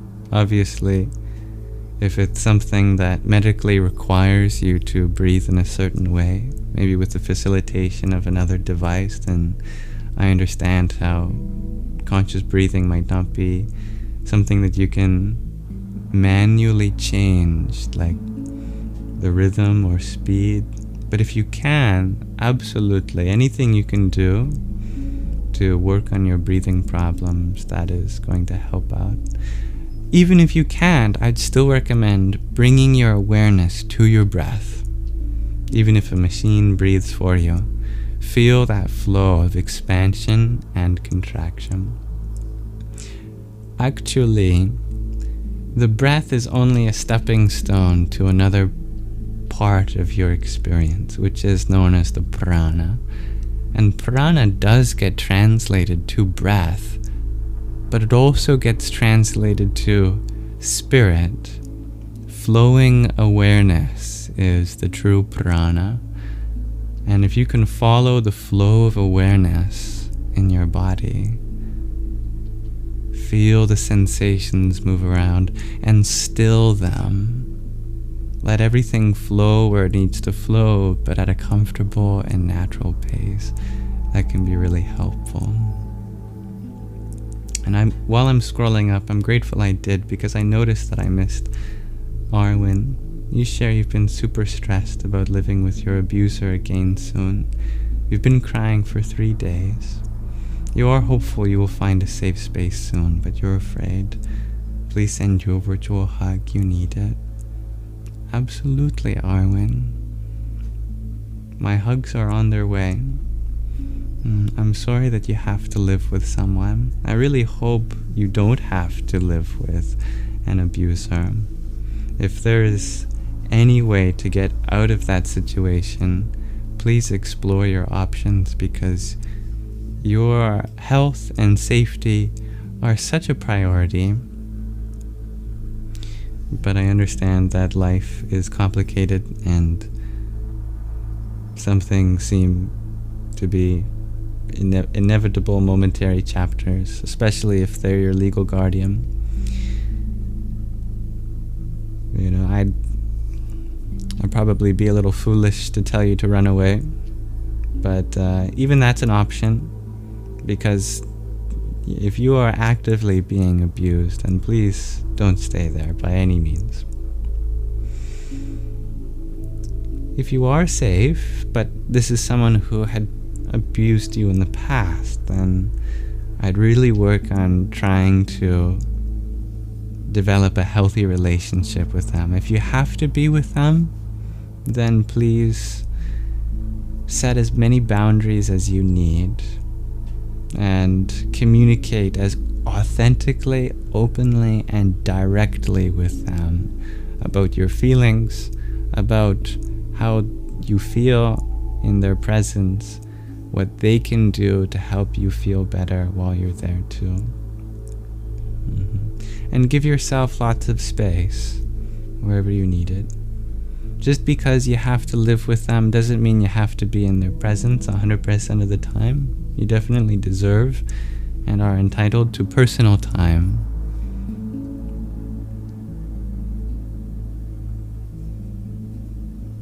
Thank you, Dave, for your love, Hume.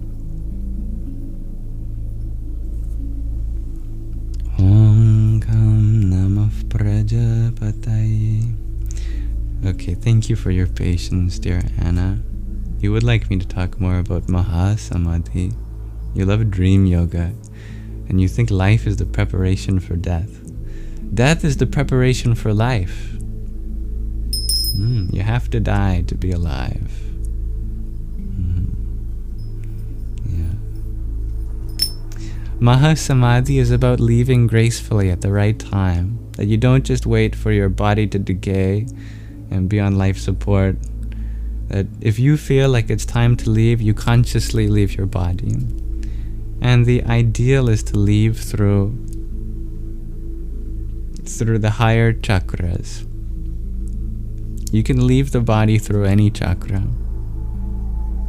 but leaving through the lower ones leads to an animal rebirth, which is not bad. It's just your highest potential is a little more human, shall we say.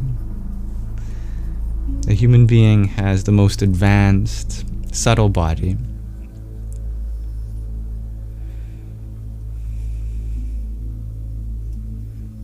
Or more accurately, a human physical body has the most advanced interactions with the subtle body.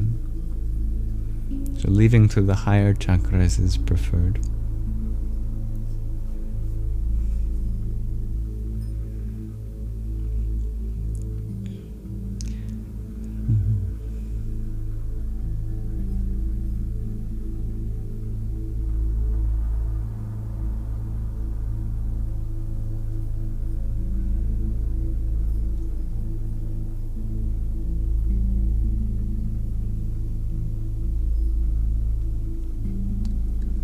just going through all the comments, making sure I read all of them. Thank you, dear Alex, for the galaxy. That's beyond generous of you. I can't even expect a single person to show up in these live streams. So the fact that we not just have one person, we have many wonderful people, including yourself, is the greatest gift. So thank you. Om Bhairava Rudraya Maha Rudraya Kala Rudraya Kalpanta Rudraya Veera Rudraya Rudra Rudraya Ghora Rudraya Aghora Rudraya Martanda Rudraya Anda Rudraya Brahmanda Rudraya Chanda Rudraya Prachanda Rudraya Tanda Rudraya Shura Rudraya Veera Rudraya Bhava Rudraya Bhima Rudraya Atala Rudraya Vitala Rudraya Sutala Rudraya Mahatala Rudraya Rasatala Rudraya Talitala Rudraya Patala Rudraya Namo Namaha. Thank you for your heart, me, dear Tara. I'm going to do a mantra for Tara. Om Tare Tutare Ture Swaha.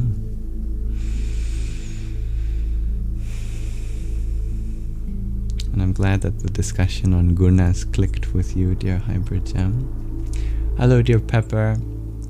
Kiddo, you ask, what's the difference between intentions and intuition? Your intentions is the reason why you do something. Your intuition is a higher knowing beyond what can be inferred through your material senses. So they're different things. They're in different contexts. Intuition is is a sense of trust in the path, the way it unfolds. And intention is what you decide going into the actions that you do. Change my mind. This is actually a tapestry behind. Yeah, but I do have a blue screen effect that I'm adding to it, and there's a video behind it too.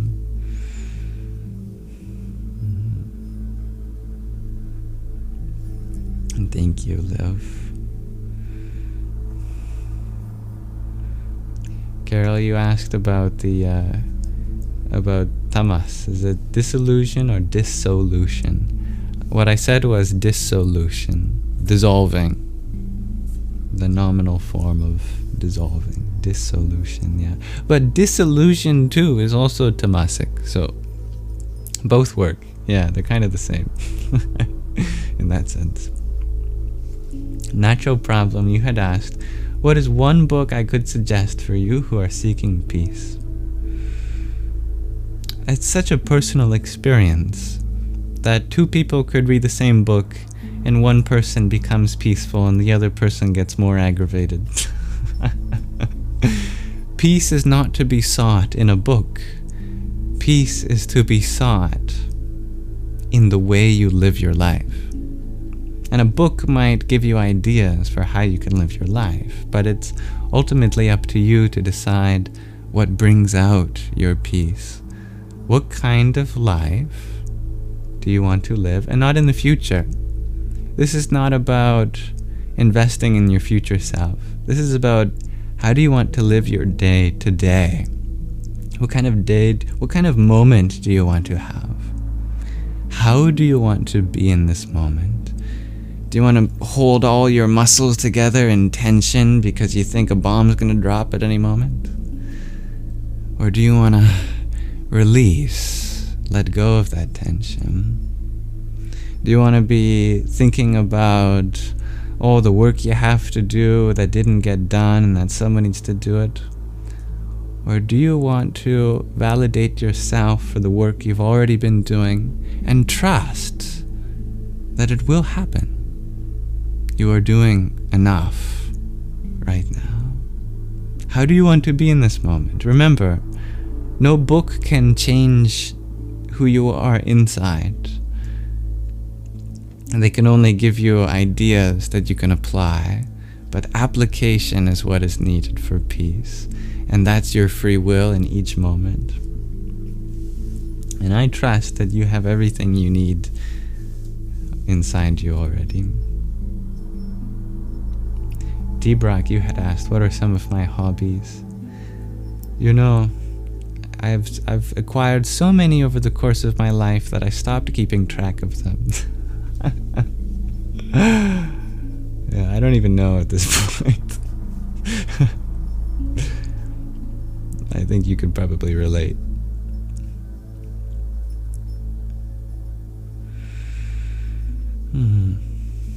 Praying is such an underestimated tool in everyone's toolkit. I'm glad you're here, Tara. Sorry for acknowledging your comment so late. Welcome, dear Ariel. I love your love for dolphins, dear Olski. They are very intelligent.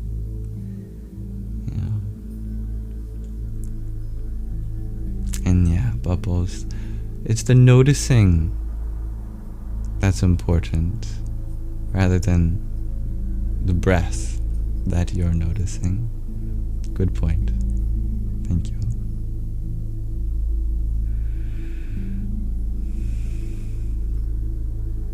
Nanda, may you submit one of the poems you just wrote? Of course, for the show and tell, absolutely. Yeah. I'll have to set it up next time, but you're always welcome to submit your poetry. And thank you, user753. I hope to share my love. Dear Cody Jane, you ask, are the chakras associated with the colors? Yes, but it's not as simple red, orange, yellow, green, blue, purple, violet like you see in art. It's much more complicated and nuanced than that. For example, the heart chakra isn't actually green, it's sky blue and orange. But the aura of the Manipura chakra, which is just below it, is green. So in the aura of the chakra below it, it looks green. If you zoom out, it does look like a rainbow. But if you zoom in, there's a lot of detail and structure. So is taught. Is the crown the highest chakra, asks Riri? Well, that depends exactly what you're referring to. The crown, the Sahasrara, isn't even a chakra. And it's not even included in some lists because it's something else. It is the infinite source. It is not, it's not even a part of the subtle body. The crown is the source. It's symbolized, our connection to it is symbolized here, but it's something completely transcendental from all other chakras. There are a spectrum of points, just like how the number line is a continuum made up of infinitely many infinitesimal points.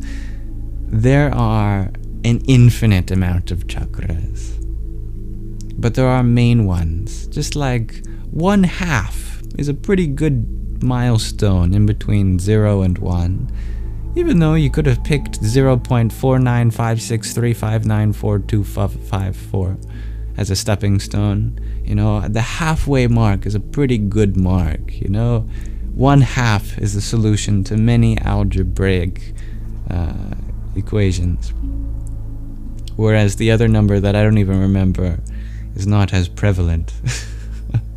So there are intense places of high activity we call chakras, but that doesn't mean there aren't centers in between the other ones. For example, between the Ajna, the third eye, and the Sahasrara, there is another one, which is known as the Bindu, that we did the Bija Mantra meditation for recently. And so without the crown, you could say that that's the highest one. if not the third eye. But then you could pay more attention, and yet there's another active point in between. There's a continuum, and there is no highest in that sense. It's like saying, what number is closest to 1, but not actually 1?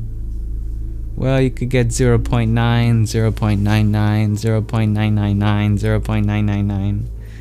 You could say 0.9999999, but that's just one way of representing 1 as the infinite limit. As far as actual real numbers are concerned, there is no number closest to 1, but not 1. There's always a closer one. So there's always a higher chakra, is what I'm saying.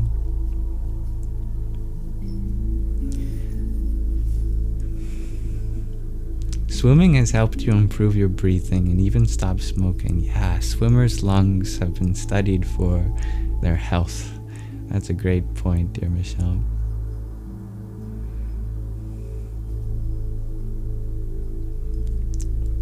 That's a beautiful definition of Tara, Tirtattvamasi. It means the one who will take you away from this material life. Oh, good. Yes, let us pray to her. You're getting sleepy, dear Michelle. Well, I hope you rest soon. So, kiddo, you ask, how do you align your intentions with intuition and never fall out of it? Well, you are going to fall out of it. That's life. We are going to have ups and downs, but the downs become less burdensome as we continue to align ourselves, and we get up back again even more efficiently each time. So how do you align your higher sense of perception with the reasons that you do things? Bhakti Yoga is the one-word answer. I know in English it sounds like 2 words, but in Sanskrit it's actually a compound word called a Tatpurusha. Bhakti Yoga means the union, the alignment of loving devotion with your higher perception, your intuition. You perceive the divinity in that which you are serving through your action. And so you intend to serve the divine through everything you do.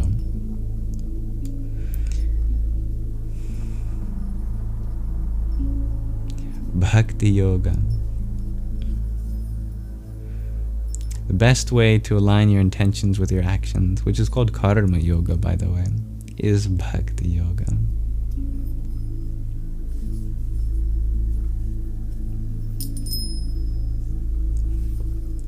Thanks for the love, dear Oren, and for reminding us to eat and drink water. Carol, you ask, do I believe we have free will? You've been learning that it's an illusion of doership. So, do you know? Have you ever seen that meme where it's a bell curve, and people who are very on the short end of the spectrum, you know, the ones that aren't advanced at all, they say there's no free will.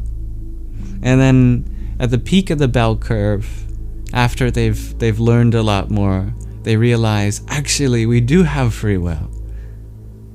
But then it loops, that if you go even further in understanding, even higher, ultimately, no, there's no free will. So it depends what point you're at. You know, if you realize, the material universe just runs on the laws of physics, then yeah, there's no free will.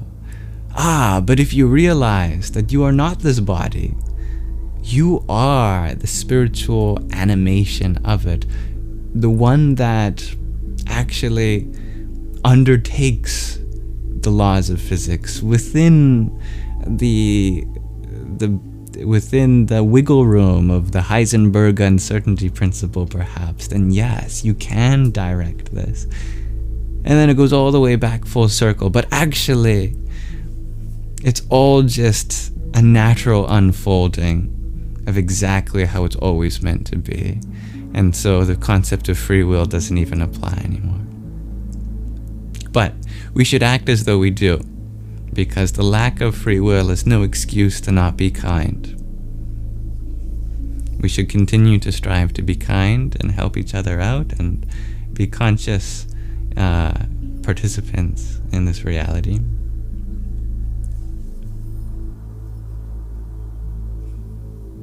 Hello, dear JB. Thank you. I look forward to seeing your poem, dear Nanda. And thank you. What is the question of the day? Thank you for reminding me, dear G. My question of the day today is, what do you do with the feeling of disappointment?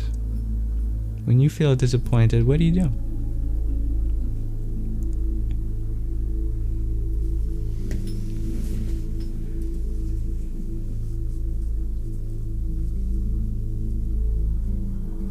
Hello, dear Shauna. I'm doing well. Thank you.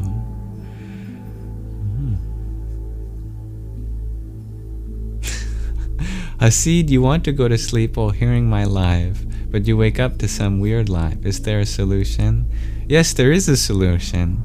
I upload all of my live streams on my YouTube channel, Yamsox Lives. So if you just click a playlist,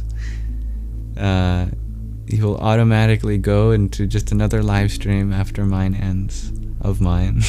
That's if you want to. I hope you have a wonderful rest, and if you feel inspired to be device free as you fall asleep, that can be a wonderful option too.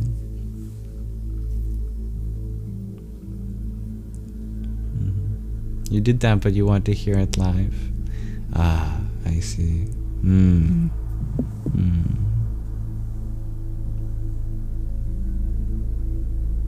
Yes, I do have another solution. You can choose to see me in everybody. And if you see me within everybody, then no matter what live you scroll to, you'll still be in my presence. Thank you for your love from Malaysia, dear user 319.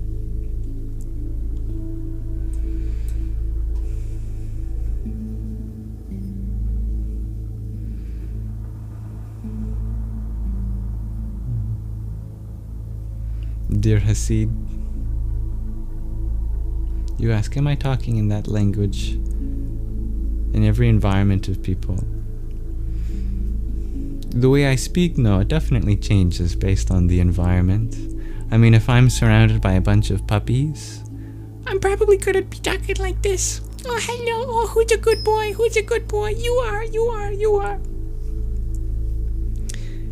If I'm at a restaurant, I'm probably gonna be talking, hey, can I order the veggie burger with a side of yam fries? Thank you. If I'm talking to my mom, I'll probably be like, thank you, I love you too.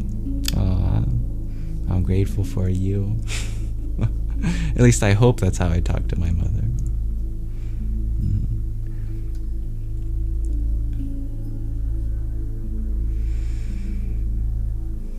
All right.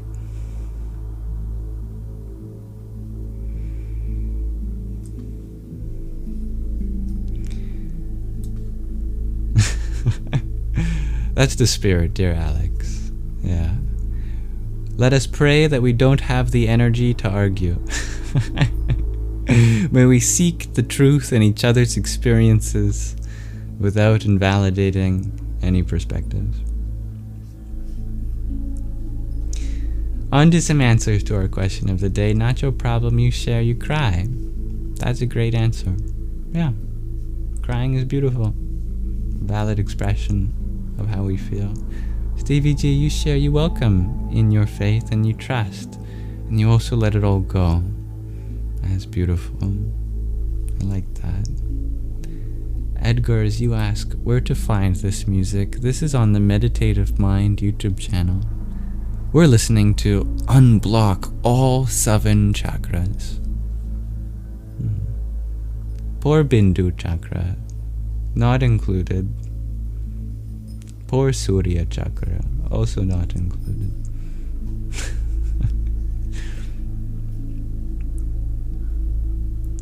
Mr. No One, you share, you change it to a positive message or thought. I like that. Positive reframing is such a powerful tool. Miyananda, you share, when disappointed, you point yourself to the new point of view. I like that.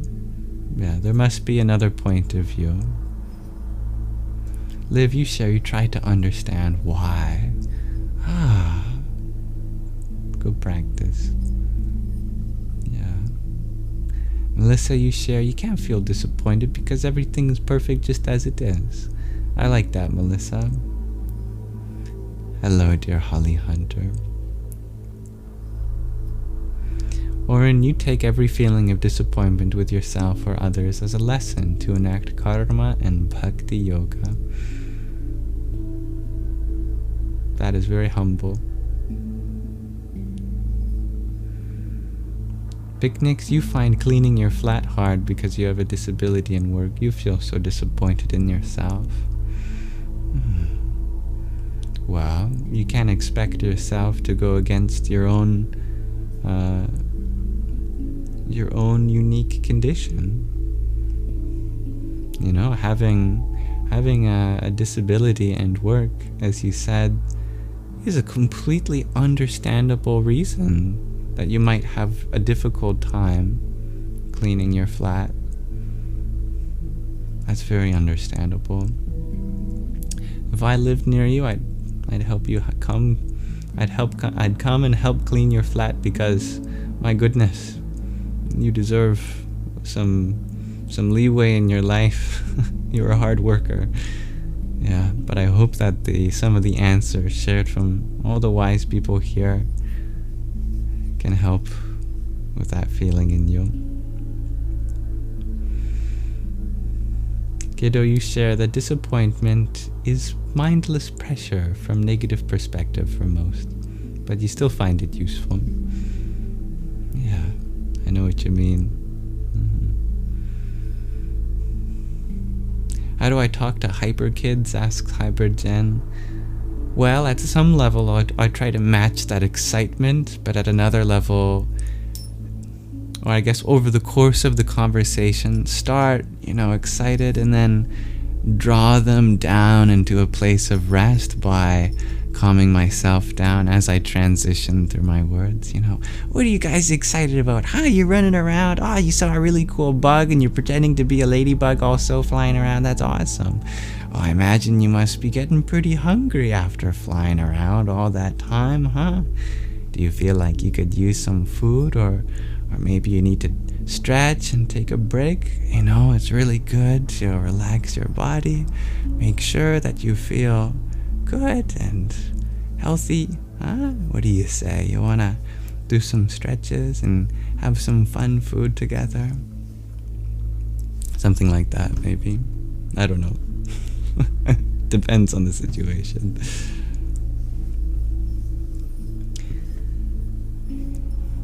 Dear Dancing Aurora Borealis, you share, when you're aware of disappointment, you try to welcome it, then it dissolves faster. Welcoming is a great idea. Good evening, dear Anazag. Michelle, you share, towards yourself, you try to improve. Towards others, you try not to have any expectations towards others. That's a great answer. Casey, you share, when you feel disappointment, you just sit in it and feel it until it settles. I like that. Meditation. Holly, you share that you adjust your expectation. You give yourself what you're lacking in others. Self-love. Beautiful. Pragmatic. Poignant. Yes, you do make sense, dear Michelle. Don't be disappointed. Your words are coming out crystal clear. Gimme, you share, you sit with it and try to understand. It stems from a form of expectation. Very wise. Yeah. Melissa, you ask, how was Yam before discovering his ultimate nature of consciousness and awareness?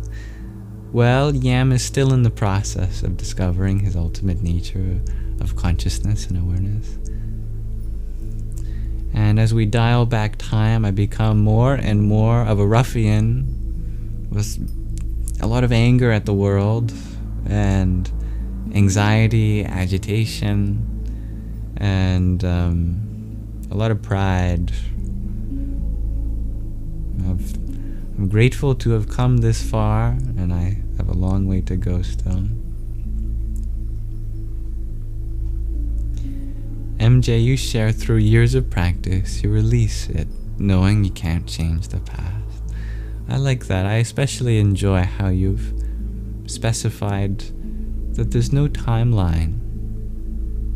You know, in the moment, you can do what you can, but it can take a long time to release things, and that's okay. Good night, dear JP.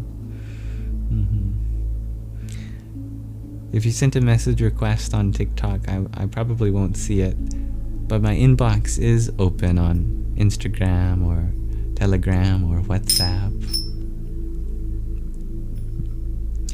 Riri, you share when you feel disappointed, be disappointed, and ask yourself, why don't you feel complete already? And what are you crying over? I see the truth in that. Thank you for the love, dear Hasid. Hello, Brihef. Welcome, lovable eccentricity. Here I am live. And your answer to our question of the day is just 2 words. You yeet disappointment. Yeah, yeet. Casey, you ask, what do I do during the day? Well, this is what I do during the day. But I had a nice walk today before. That was nice.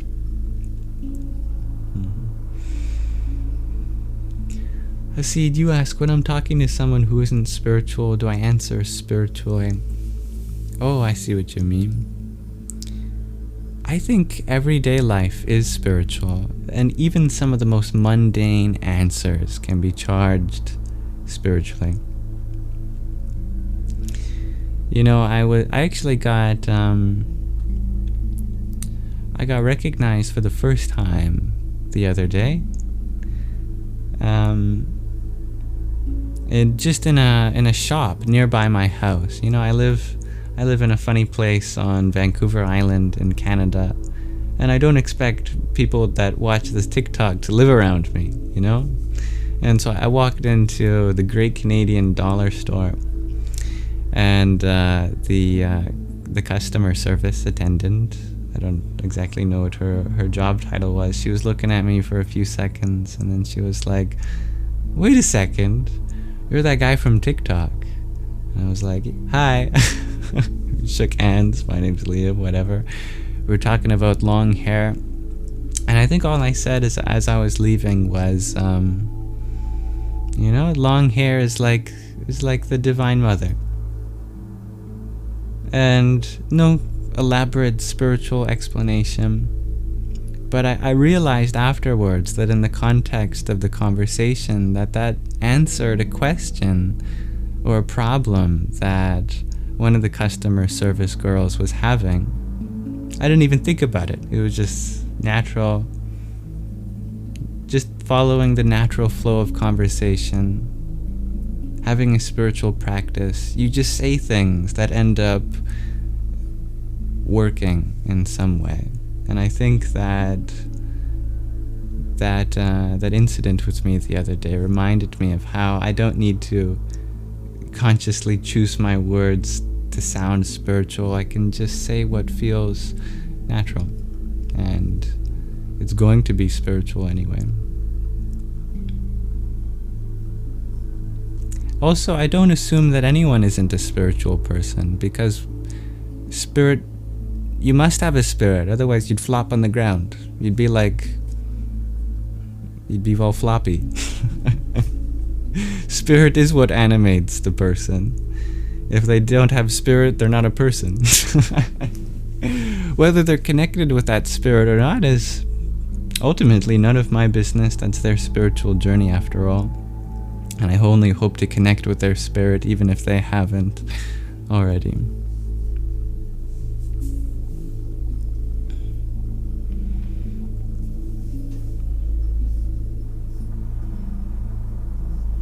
I love a good walk too, dear Casey. Dear Strando, you feel sad with this answer. You need to eat that sadness. Or you mean question. Oh. Yes. If you don't want to answer the question, you don't have to at all. But you're absolutely allowed to feel whatever you do. Enzo, you ask me what to do. What do I do when I'm feeling disappointment? What do I do when I feel disappointment? I usually don't think about it until I've listened to all of you.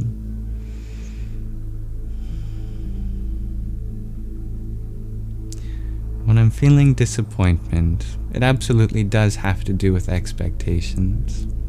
And then I try to realize how there wasn't something that I did wrong, other than to assume that I should be anyone else than I am right now.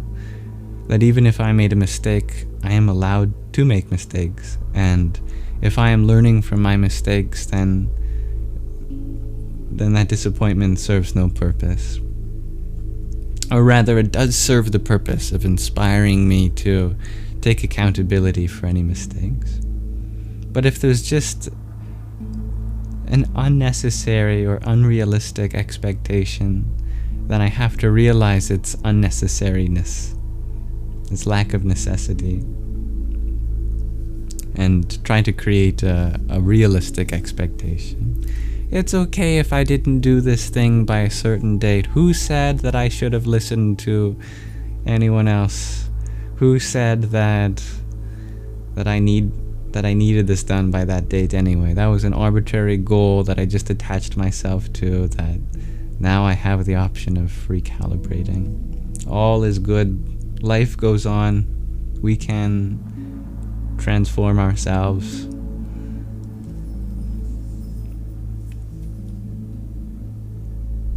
You are also Canadian, Holly Hunter. Oh, I'm happy to have a fellow Canadian here. Thank you for existing, dear Hasid. You had a lovely answer to our question of the day, dear Lindsay. I'm going to pause the question of the day, but that doesn't mean I'm not going to continue reading the answers that came before that. So thank you. Or after. You are welcome to keep sharing insights on this question of the day. Lindsay, you share, let yourself feel it. You don't need to fix it. Sit with it for a bit. I love that. Yeah. I'm grateful that you recognize the love in me, dear Michelle. Oh, I'm grateful for that, Hasid. I value your vulnerability.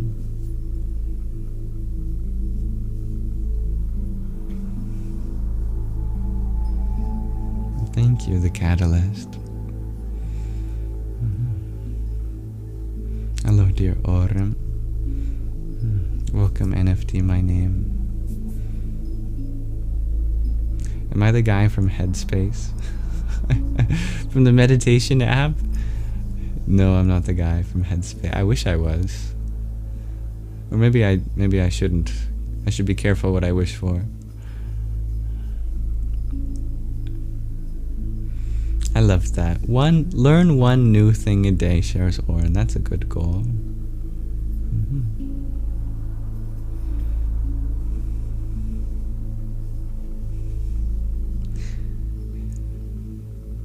Dear kiddo, you share, you need to forgive yourself. That would be the only necessary thing to do for disappointment. Absolutely. Self-forgiveness is important.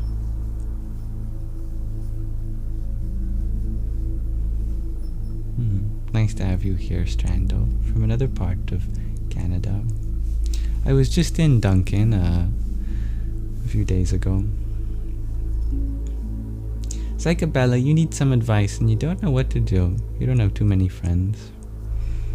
Well, how can I help you, dear Psychobella? I'm here for you. That is a fun idea, Hasid. You like making music? Thank you, Strando.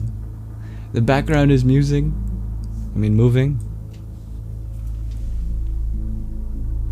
Oh yeah.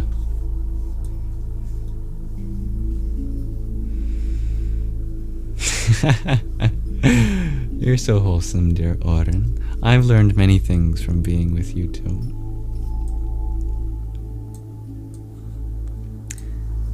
Now I would like to transition to an intermission before we transition into our Nididhyasana, which is the final portion of our Sangha, dedicated to meditation. We'll be doing a guided meditation on the topic of feeling the magic of the world. But first, today is Becca's birthday. Thank you for sharing your birthday with us all. What a lovely thing to do. You grace us all with such an important day. I'm honored to be a small part of it. I wish for many more healthy and happy birthdays, as many as you want. And I trust that you value the journey you've come to experience in this last trip around the sun. I know that you have grown and learned many things. Happy birthday.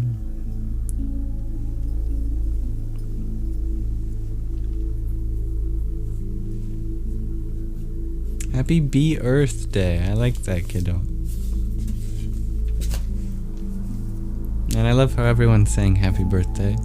I have the most wholesome live stream audience, I think.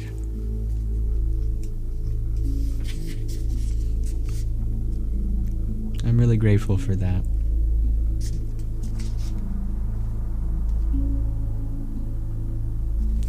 Okay. It's time for another episode of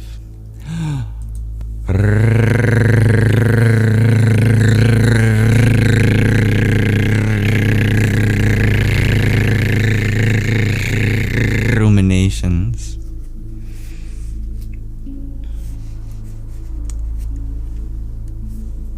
Let us continue where we left off. Yay, Sirs G. We are still in the selections from the Mathnawi, which I believe is a collection of Rumi's poetry. This is the Pocket Rumi. This poem is called The Interest Without the Capital.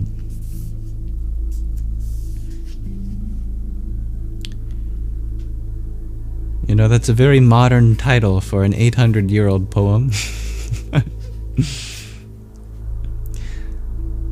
The lover's food is the love of the bread. No bread need be at hand.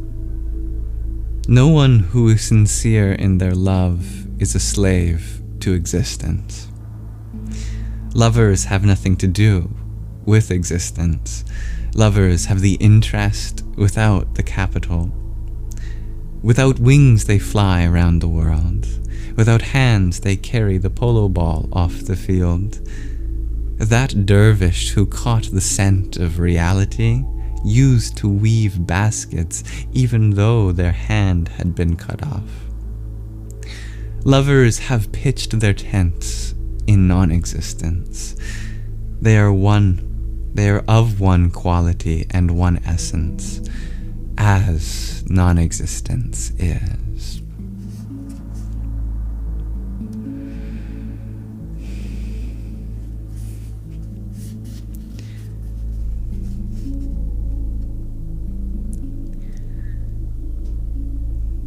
This poem is called Gainful Employment.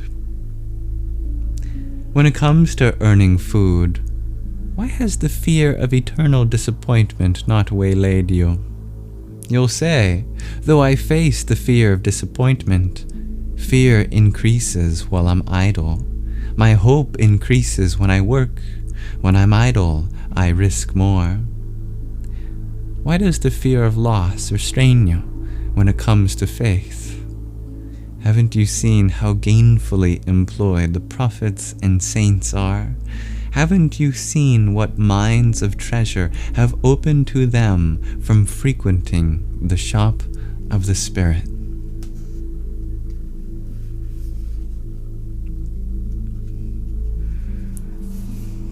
Thank you, Taco. And lastly, this poem is called The Reins of Free Will. The power of conscious choice is your profit-earning capital. Pay attention. Watch over that moment of power. The human being rides on the steed of the reins of free will. Or sorry, I skipped a line. The human being rides on the steed of, I guess the saying, we have honored the children of Adam. The reins of free will are in the hand of intelligence.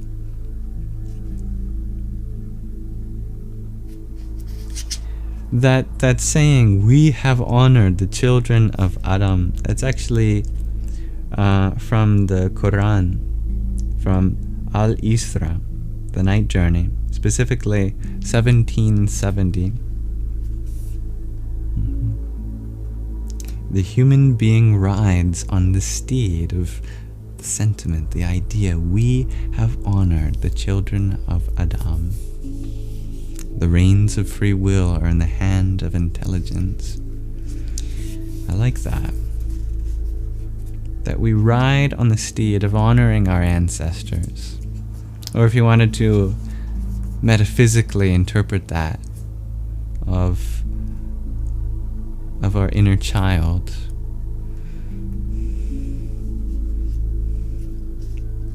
Thank you very much for listening with me as we read through another episode of Ruminations. If you wanted to add any insights or share something that resonated with you while we read, please feel free to do so.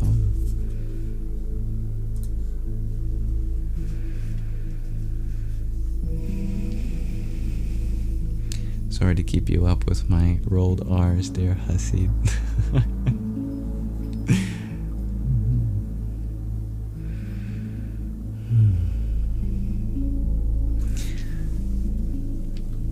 I'm going to take Taco's recommendation and drink some water.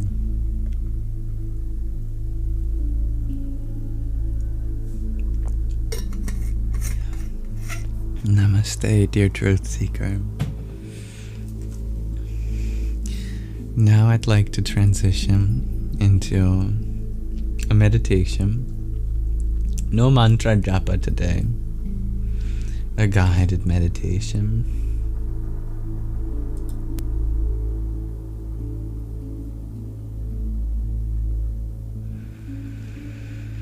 So if you are interested in meditating with me, I don't plan on a long meditation. I think a nice 5-minute meditation would be sufficient tonight. Especially for those who are new to meditating, because longer than 5 minutes, it can get boring. Until you learn to love the boredom.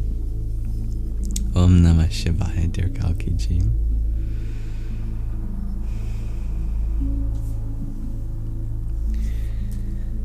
So I'll keep tonight's meditation very simple.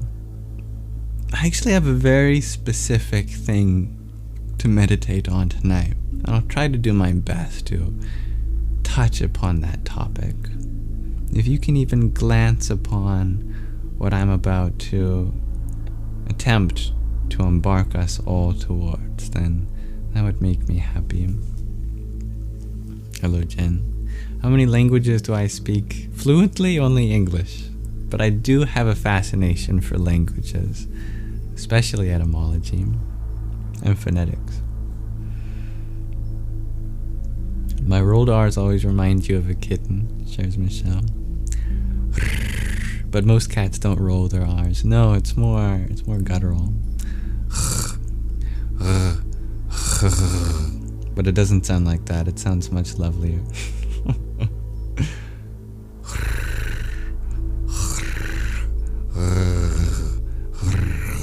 Okay, I'll practice that another time. Anyway, on to our meditation.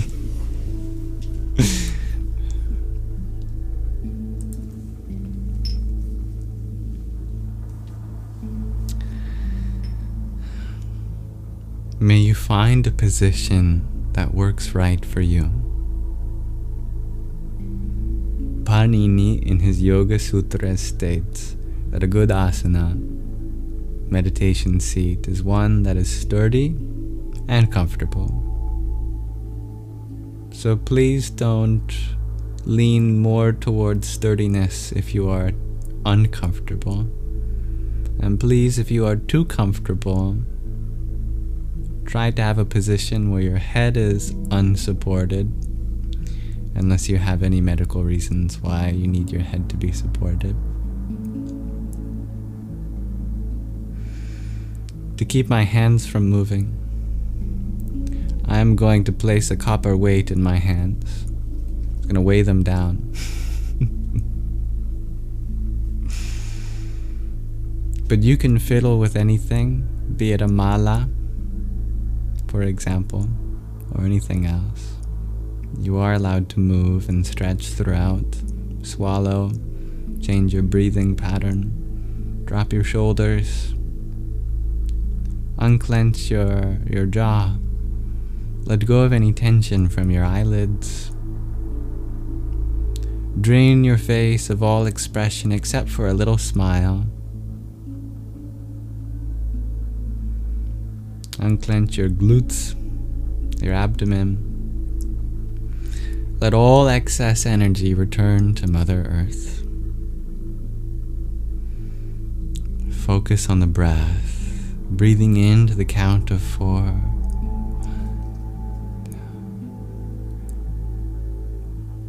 Holding for the count of 4. And releasing to the count of 8.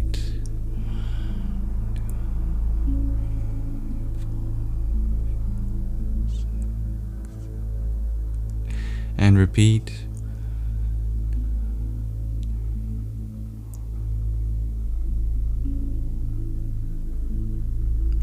1, 2, 3, 4, 5, 6. And again.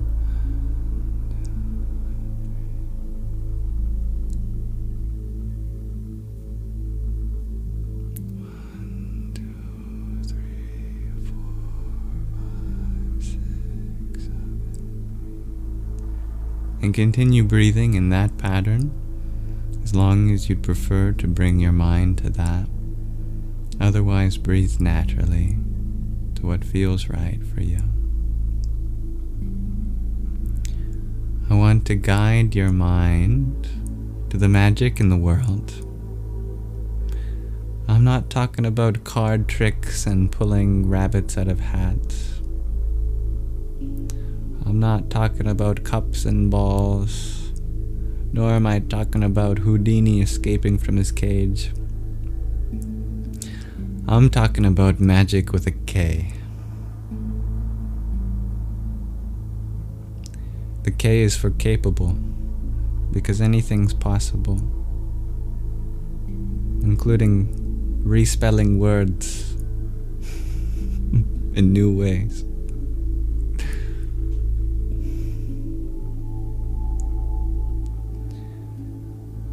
Imagine reaching out with your soul, not your physical hand, your spiritual hand, to touch the live wire of spiritual current that flows through each and everything. There is a powerhouse of energy deep inside you as your source of existence. It radiates outward in all directions, its rays touching every particle of sight, sound, taste, smell, texture. Feel the immediacy of all this in this moment, and breathe.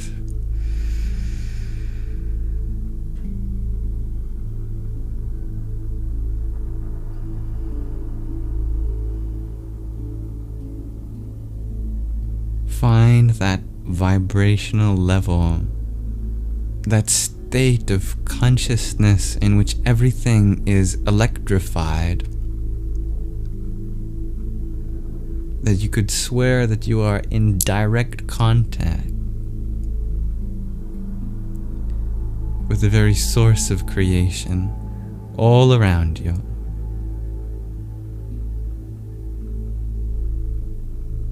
That we redefine this word God not to be some patriarchal, authoritative term, but instead to be the very aliveness that you feel in you and everything around you.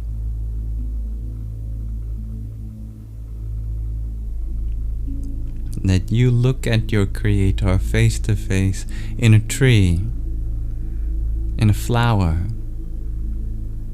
in the song of a lover, in the dance of a child, in the coolness of the breeze, in your very own breath as it expands and contracts. It's all one.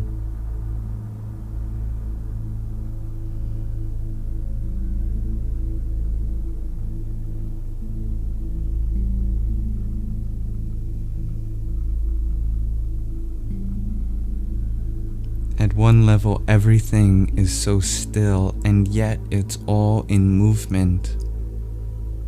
There's a heat and there's a chill. There's a script, and yet there's free will.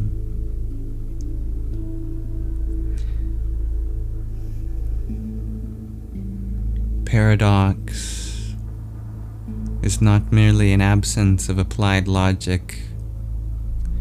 It is the presence of a contradictory truth. A truth that's meant to flow between this and that, to and fro. It dances like quantum bits between the 0 and the 1, and everything in between and beyond.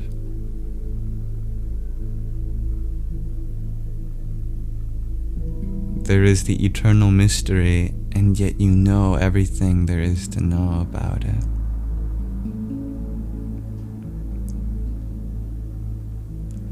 Feel that dynamism, and let your breath be the conduit to it.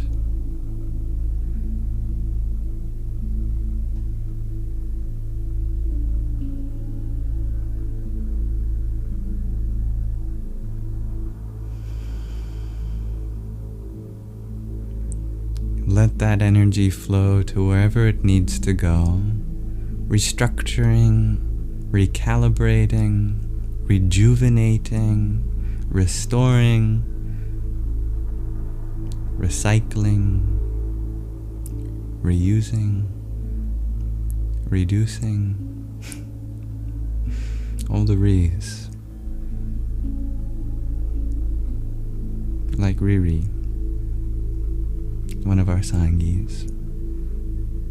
And if you're listening to this meditation, hello Riri. May we all give salutations to you, for your name carries the essence of the idea of doing something again, eternal possibility.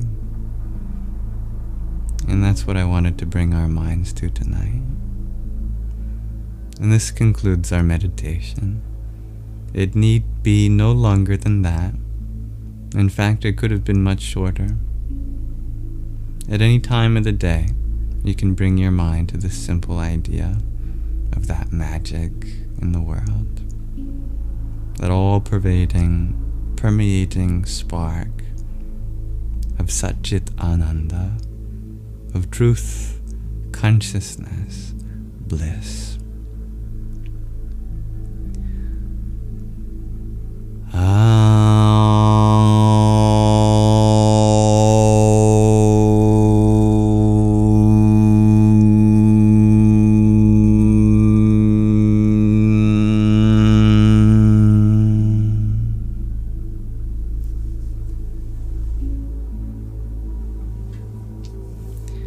Thank you for meditating with me. I said it'd be 5 minutes. Yeah. It was 5 yam minutes. That felt like 5 minutes for me. It's actually 10 minutes. But that went by much quicker than I thought. Namaste.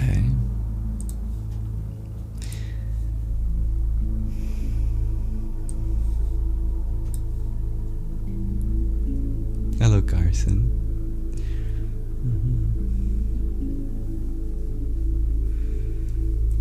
Thank you, dear Usha, for your subscription. Usha Priyaji, you're always a delight. Om Sadyurja Tam Prapadyami Sadyurja Taya Vai Namo Namah Bhave Bhave Nati Bhave Bhavaswamam Bhavod Bhavaya Namah.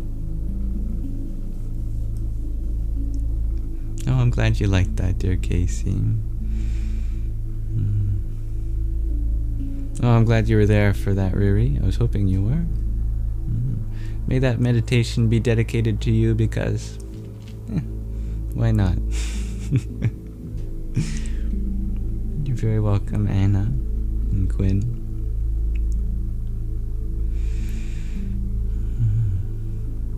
Aw, I'm glad you like that, dear Sandra. I hope to do more like that. I have to confess, I normally don't do guided meditations. I tend to prefer mantra japa, the repetition of mantra.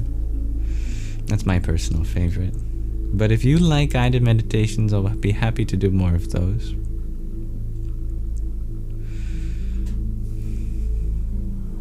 You're very welcome, dear Dancing Aurora Borealis. Well, thank you everyone for coming and joining this Sangha today. We'll be ending shortly. Just going through my closing remarks.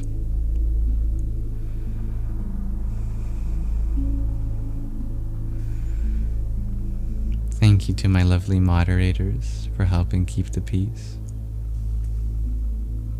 If there's anything I can do to make this space more inclusive for you or anyone next time, please let me know.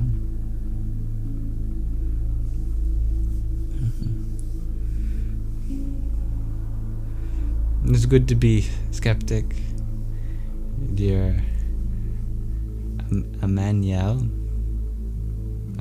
Yusuf. If you can tell me if there's a better way to pronounce your name, please let me know. Yeah, keep your skepticism, that's good. But allow your belief to be suspended sometimes. Yeah. If you are open to being surprised, I am sure that the universe has many surprises in store for you. Who am I to say what is or isn't possible in a universe that I didn't expect to exist at all?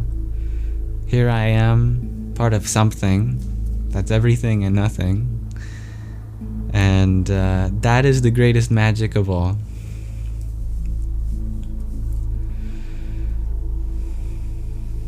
Good night, dear Michelle.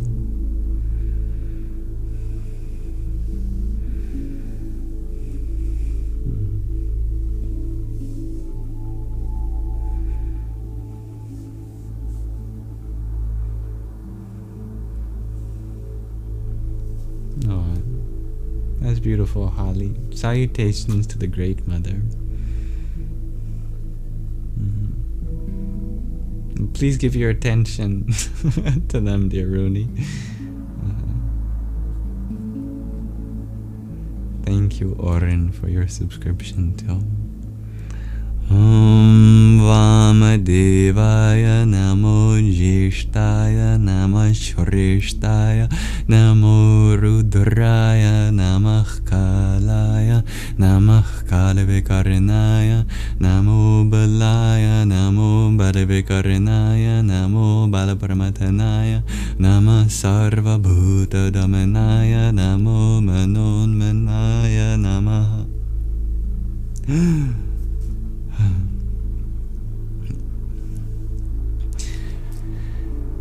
Much love to you, Amanya.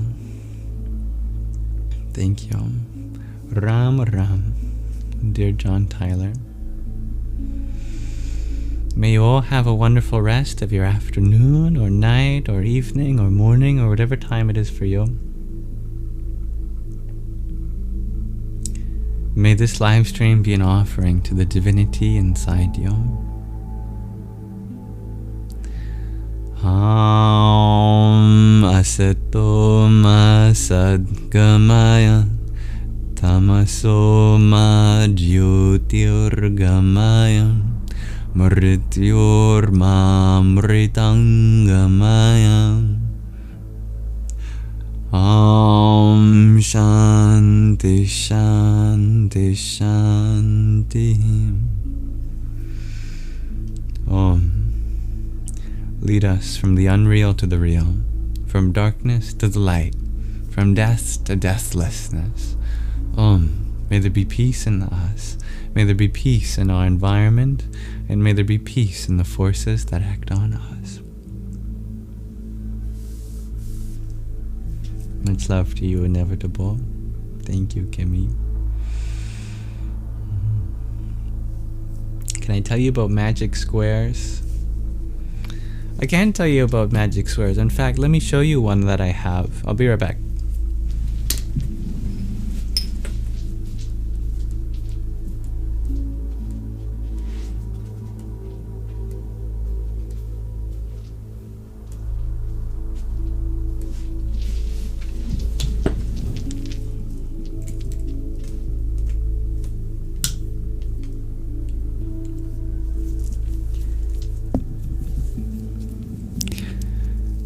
I actually don't know much about them, other than I was fascinated by them when I was younger, and no one actually knows how many magic squares exist.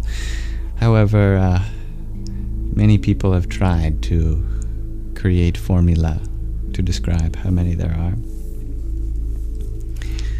Magic squares were actually worshipped and revered as yantras, and I have a yantra. This one happens to be dedicated to Saraswati, that has a few different magic squares on it.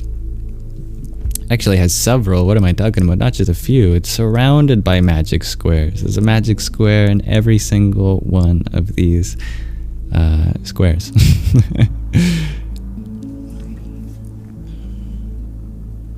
It's kind of hard to read, but it says Shri Buddhaya Yantra, Shri Buddha Yantra. So that's a mantra for awakening for Buddha. Shri Surya Yantra. That's a yantra for the sun. Shri Shukra Yantra. I forget who or what Shukra is. Shri Chandra Yantra, a yantra for the moon, and so on. What you can do is you can meditate on this, and they're called magic squares because they're said to have magic properties. I actually haven't learned much about what the apparent properties are of the magic squares. You share in your Moroccan culture they use magic squares to affect and manipulate the universe. That's fascinating. Well, your skepticism is definitely natural. Yeah, you're welcome to screenshot that, dear Oren. I must confess that my understanding is much more limited to the mathematical sense. To a mathematician, a square is magic if all of the rows, columns, and diagonals add up to the same number. So for example, I'll just show you the one for the moon. Let's see if I remember my Sanskrit numerals. That's 7, 2, and 3. This is actually where we get our numerals. They became the Arabic numerals, and then from the Arabic numerals we get what the numerals are today. So 7 plus 2 plus 1, or 7 plus 2 plus 3, sorry, that's 12, assuming I've added them up correctly. So this magic square should be of 12. Let's verify that. In the left column, we have 7, we have 5, I think, and 3 again. No, wait. No, 3 is in the bottom left. I get my 3s and my 6s mixed up. This doesn't add up to 12. It's 7, 2, and 6 in the top row. 7 and 2 and 6. It's a magic square of 15. So the first column should be 7, 5, and 3, which is also indeed 15. I'm sure we could spend a while verifying the other rows and column, but I trust that there's no mistake.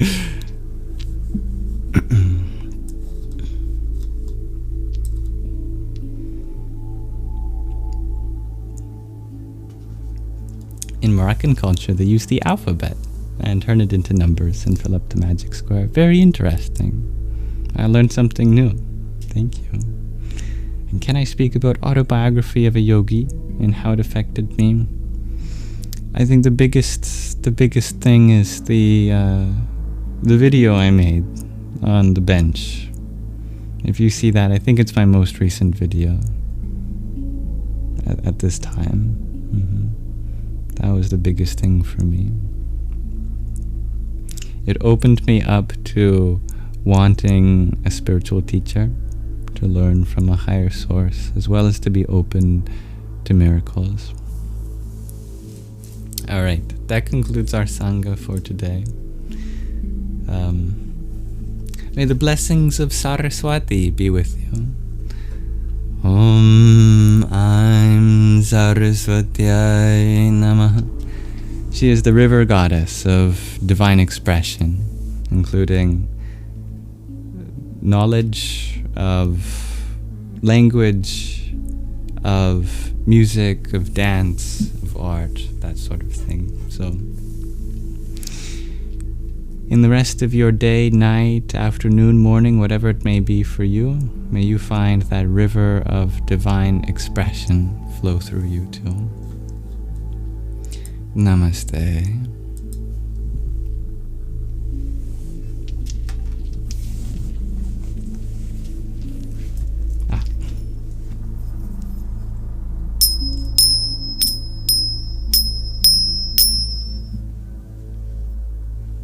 Thank you, everyone.